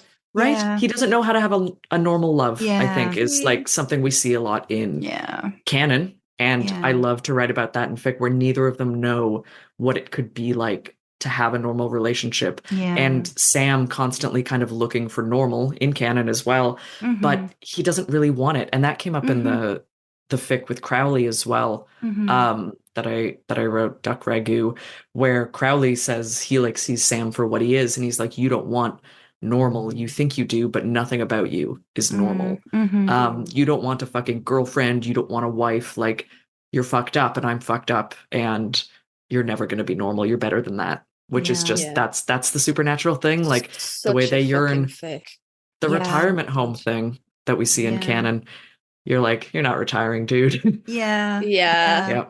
I think it's just the context too that we keep having to, like, Kasey and I have talked about this a lot. Like, they're just so nothing about them can be considered like normal. Even if you try to look at it from a real world perspective, there's no way you can't get into. No, you just can't. It's just, you can try to AU it and you could try to fix it. Those are all like valid if you want to do that. I've done that, but it's like, there's so much baggage and everything that they need to unpack themselves that there's getting them close to anything that's normal is a Herculean effort. Yeah. And they just seem like, I just go back to like, Greek myths and stuff like that. They're just they're so beyond us in a way. Yeah. Like the whole world is that, you can forget that a lot of times, but yeah. And I wish the show had explored that more as well. Like even just their upbringing and the fact that like they lived in a car. They were young boys living in a car, moving around in motels and stuff. And that would be crazy. That would stick with you forever. And I just think that's so fascinating to explore. Yeah. I know we've talked a lot about inspiration stuff, and I don't want to, we could keep you another hour, and I don't want to do that to you because I know you got to start your day. But I wanted to talk a little bit about some other stuff that I've like seen you talk about in terms of writing. And one of them I just wanted to know more, where you state that you try to make your writing as economical as possible. Can you discuss that in more detail? And I wrote, so be as uneconomical as possible, please. Like, what does that, and I've seen it, but I want to hear it from your perspective too, because I've seen authors do this and it just hits you and it's there and it's boom. But what does it mean? What does it mean to you, writing as economical as possible? Yeah, I'd love to talk about this, which is, always very ironic because I'll fucking go on. But I guess at its core for me, it's the inherent principle of, I believe that it is better to make your point in fewer words. And that's a personal thing, like a personal ethos that you either a value, I guess. But yeah, personally, I want to make the reader feel the most things possible in the shortest amount of time, which means I think a certain anti-slow burn mentality I have. Like, I think it's very difficult to make, for me, I believe, to make 200,000 words all feel worthwhile. It's certainly not impossible, but when I'm writing, I have a few things that I always think about and I look at when I'm editing, which is mostly every sentence has a job, is something I always say to myself. So I'll read something back and kind of think, what is the purpose of this? What am I trying to say? And how is it moving things along? Or what is it telling the reader? and I'm not always good at this, often the biggest thing I edit out of my work after I'm done, you vomit up the words and then you go back and you fix them. And a lot of it is, what's the word for it? Kind of stage direction. Or I'll talk about where people are looking or what their hands are doing. And that's not relevant, you know? Like if someone's looking at something, or he heard the phone ring, does it matter that he heard it? Or is it the phone rang? Phone rang. That's more direct, you know? Or like if you're saying it's getting out of the character, right? And it's like you said, it's kind of you're putting it into the scene rather than like how is the character experiencing it, kind of a situation.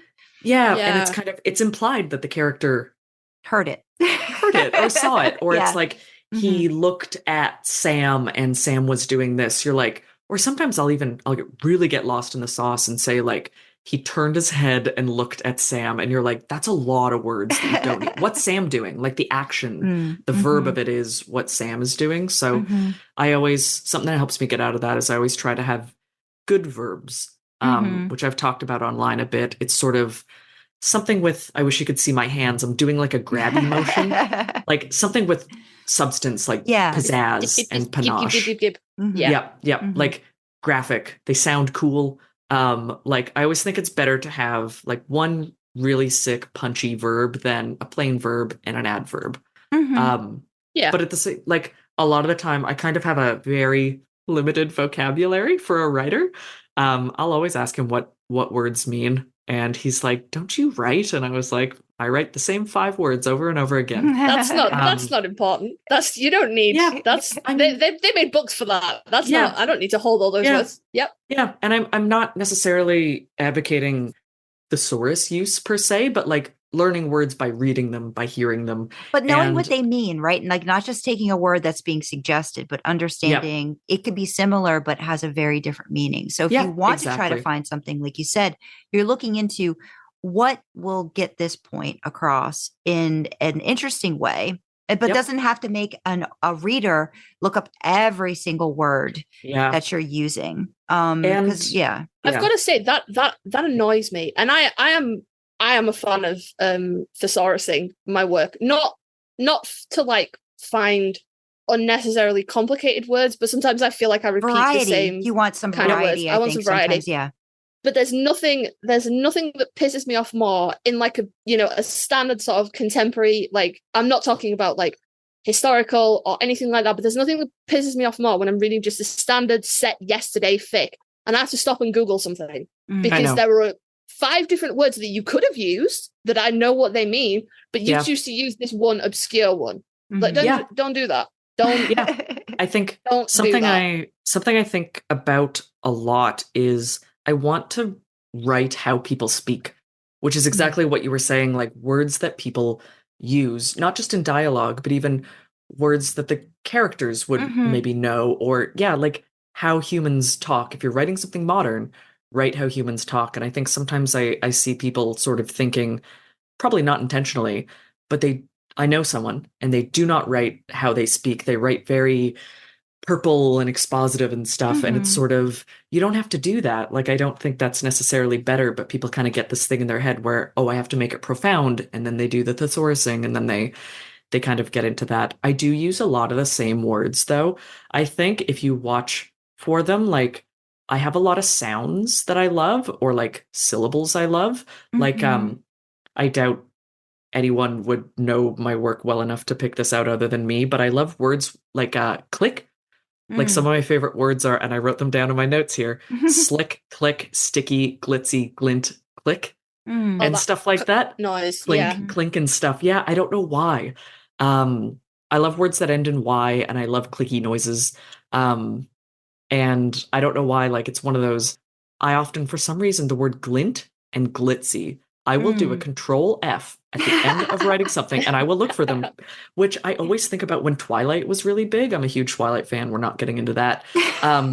People were making fun of Stephanie Meyer, who is not a good writer, for using the word chagrin a lot. That was like a big thing online, and she does say it all the time. Bella always has like a chagrined look on her face or something. And I was like, oh, I'm so Stephanie Meyer. Everything's glinting. Everything stinks. Like, I have a lot of patterns. Glint is a nice word though. It's very evocative. Oh, I love the word glint. Yeah. Yeah. Yeah, like finding those words that you love and you resonate with. I think that's how you end up building a style. Like sometimes I get asks on Tumblr about writing, which is my favorite thing, and people are kind of like, how did you start and how did you do this? And I always just say, read a lot. Read a lot of different things, and that's like the thesaurusing organically, because you're exposing yourself to styles and words and stuff, and just seeing how other authors do it and not emulating them. But we are all a part of everything we've ever experienced, so experience more things and they'll show up in your writing. Yeah, I think experiencing more. I think like because I noticed like I have a couple authors that I really, and your stuff in particular, very sensory. I feel like you want to explore. It's not just like what somebody's looking at, what they're seeing, but how are they feeling even in their own skin based on what's happening around them. Sounds, taste. There's a lot of that. And I think that, like you said, if you can make that economical, like you said, like just kind of like reduce it, it makes it hit harder, and just it means more in a small, and not necessarily a smaller space, because you're still talking about a lot of things, but it's putting you in there. In that. I always think one of the examples I like to use is if a character enters a bedroom, like what gives the reader more of an instant sense of where they are, saying that there was a small oak bookshelf against the far wall, or saying that it smelled like bleach. You know what I mean? Like, it doesn't actually matter where the bookshelf is. You might mention that in some way, but I would say that that's much less. The color of the drapes is much less evocative than what is the light from a street light outside slicing. Fucking blue. Yeah, exactly. And it's like, is the light from the street lamp slicing in? Are the blinds crooked? Does it stink? Is it really hot? Is it stuffy? Does it smell like old people? I don't know. Those are the things I notice about a space. It paints a very different image. I'm thinking now. I had to study Oscar Wilde when I was back in school, and fucking hell, that man needed about 4 editors. Jesus Christ. The purplest of purple prose. And just the man goes on. Yeah, he'd do like a chat. He'd do like a fucking chat. Sometimes the curtains were just blue.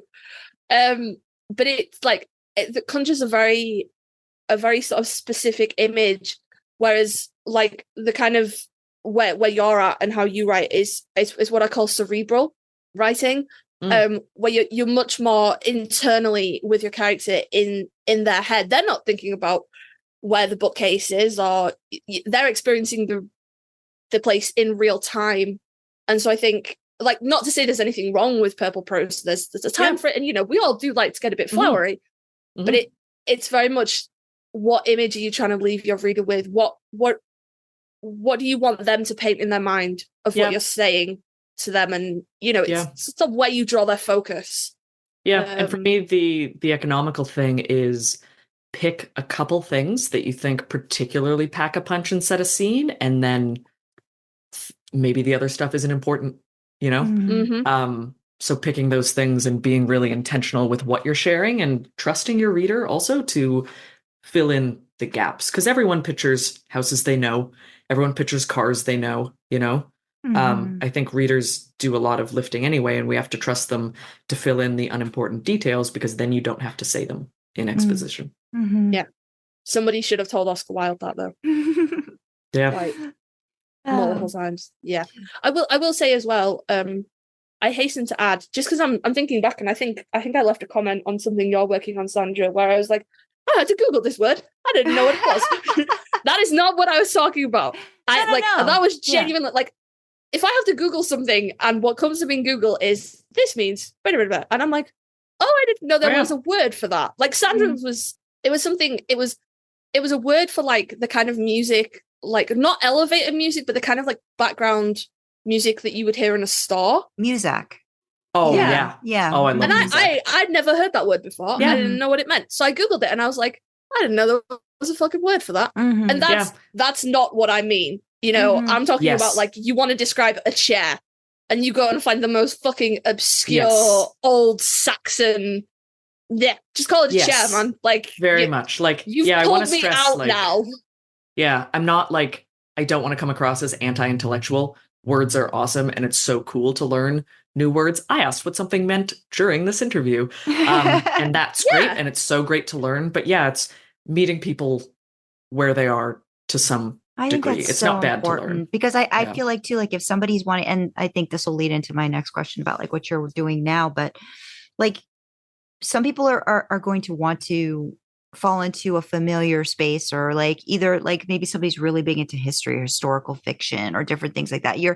Some stuff is going to require, you know, some explanation, and they're not going to know, or the way people speak are going to be different depending on, say, if you are writing something like 17th century or whatever, and then you're doing something else in the future, could be totally different in terms of how you decide to, you know, to do that. So you're going to be incorporating different things to be part of world building, but not where everything has got to be, oh, I used look, I can't use look again in the next paragraph, you know. And I think that just happens when somebody just practices the skill of writing, and like you said, reading and writing. And I think those things just develop, change. Some people don't. Some people have a certain way of doing it that will, like you said, you can kind of catch it, or you know that that's that writer and that's the way that writer does things. But yeah, it's all practice. That's what I was going to say, Sandra. It's you should keep reading, keep learning, keep acquiring this knowledge, because that is where the skill of writing comes in. It's a whole bunch of creativity, but the more tools you arm yourself with, you know, the better it is. Sometimes you really do need a fancy ass word because you want to, you're painting something very delicate and you need to conjure a very specific image. But I think part of the journey is acquiring all these tools and then realizing that actually the very basic screwdriver is going to get the job done better. Yeah, 100%. You know, but you gotta keep collecting them though, guys. You gotta keep collecting them. It's just sometimes that $20 screwdriver, it's gonna do even better than the $200 one because you're more comfortable with it, and you know. But 100%. Keep collecting. And you can't write. You can't write without reading. I think is, you know. No, absolutely not. Read everything. Just consume voraciously. So the other one that I wanted to ask was like I'd seen about like, how do you decide which tense you're going to write in, like past versus present? And I think my question is, what are you doing with your original fiction? And like, what tense are you using? Like, is there a benefit to it? And like all that stuff. Yeah. For anyone who wants to hear deeper thoughts of mine, as you may know, I've talked about this on Tumblr so much. I have a pretty hot bias on it. So almost everything I write is in past tense these days. I did used to write in present. You can find older fics of mine in different fandoms that are present tense. But generally I use past because I feel that present tense has a way of making things feel urgent and poetic and immediate and passionate.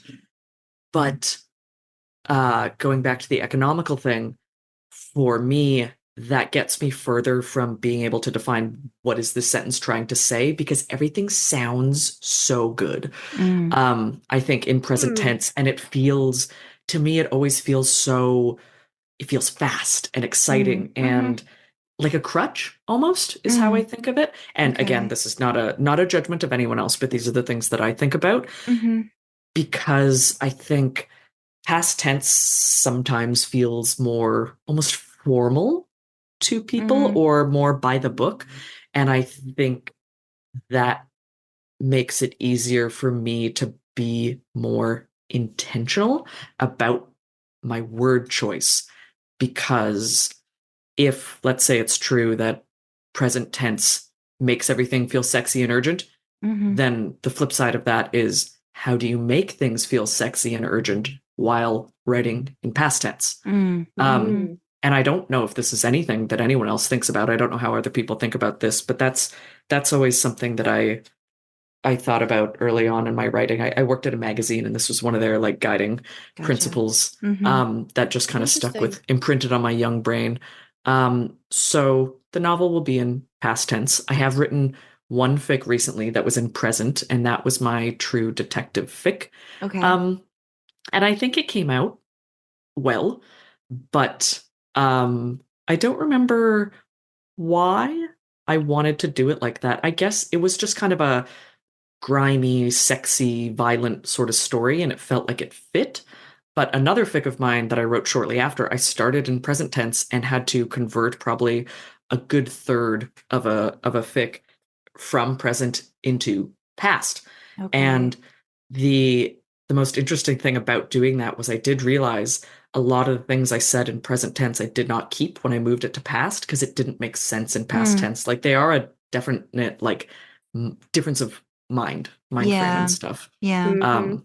So I think there's a time and a place for everything, and I do think present is much more evocative. I always a lot of my very, very favorite fics are written in present tense. It's definitely not something I think, ew, present tense. Nope. It's all about tone and style and like finding that You find for service yourself. out of it for what you're doing. Yeah, it makes sense. Yeah, makes sense. I don't know how you feel about it, Sandra, but I always view past tense. This is very specific to my own writing.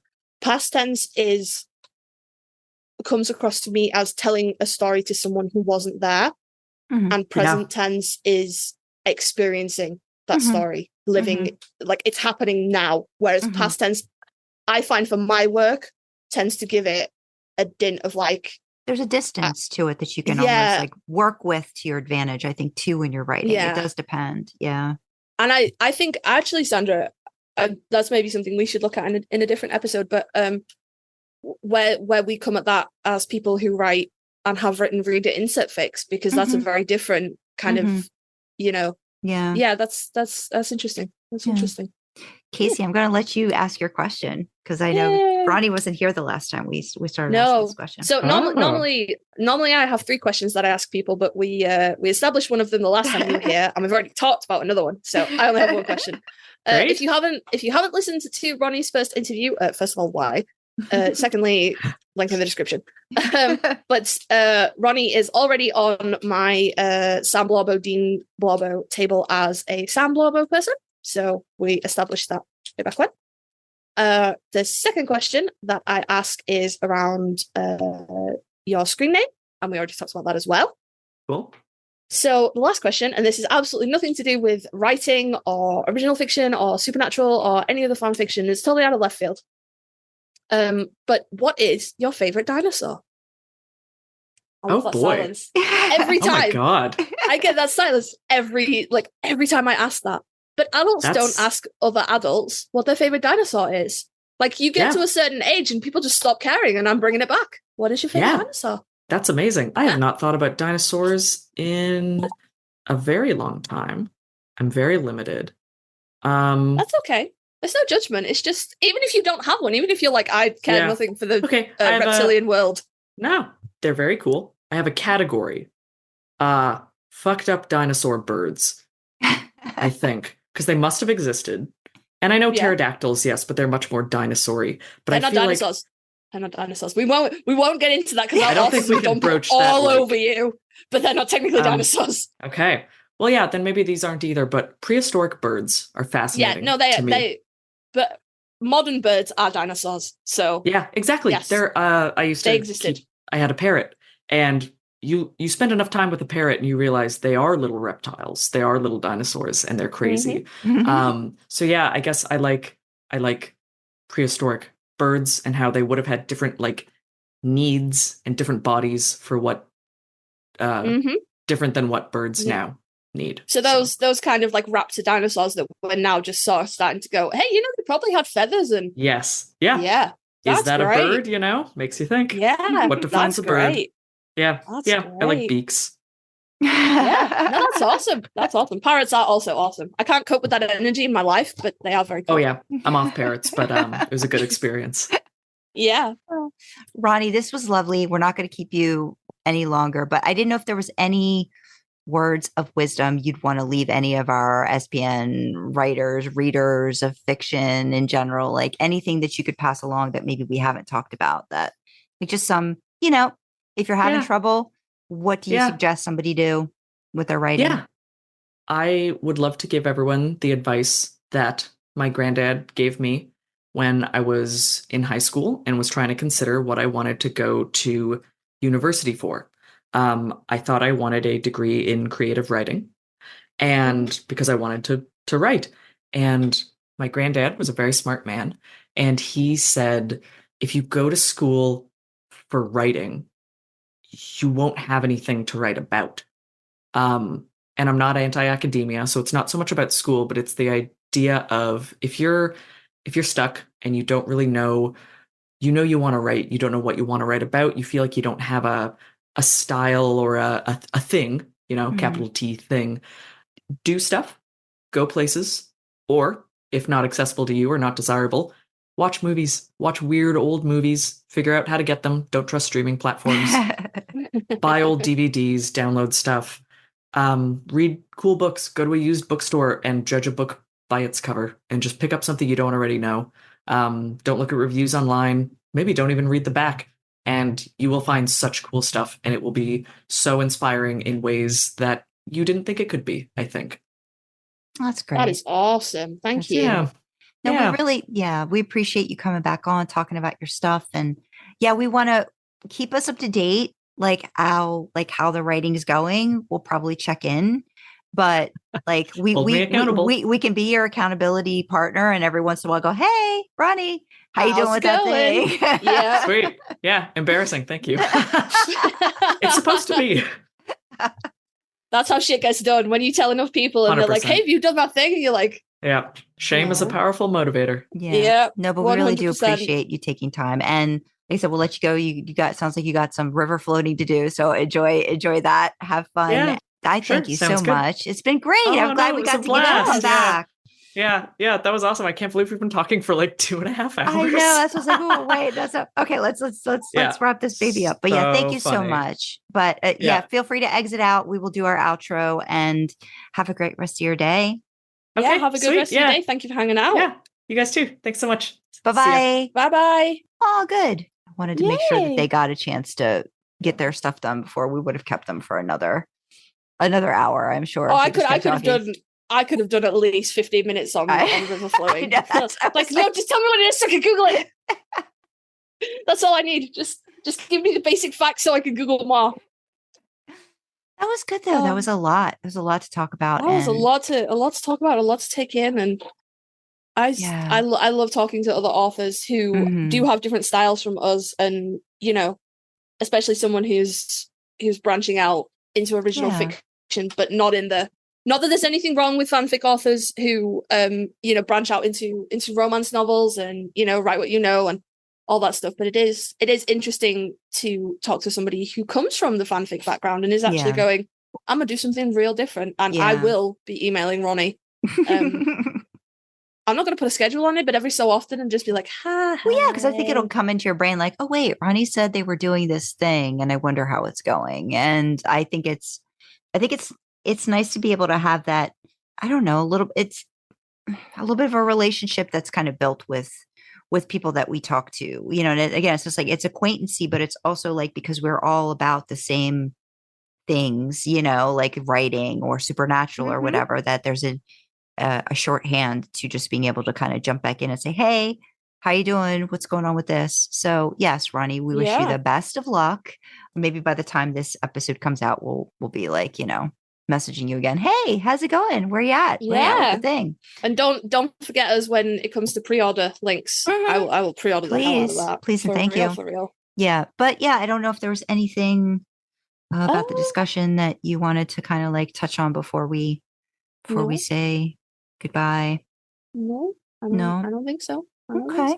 All right. Well, we want to thank Roni, and we want to thank you for listening, and let us know what you thought of the episode. You can email us at idlingintheimpala@gmail.com. Comment on Spotify in the Q&A section. Leave a YouTube comment. Join our Discord and chat with fellow idlers and us in real time. Check out our merch store, which is another fun way to show your support.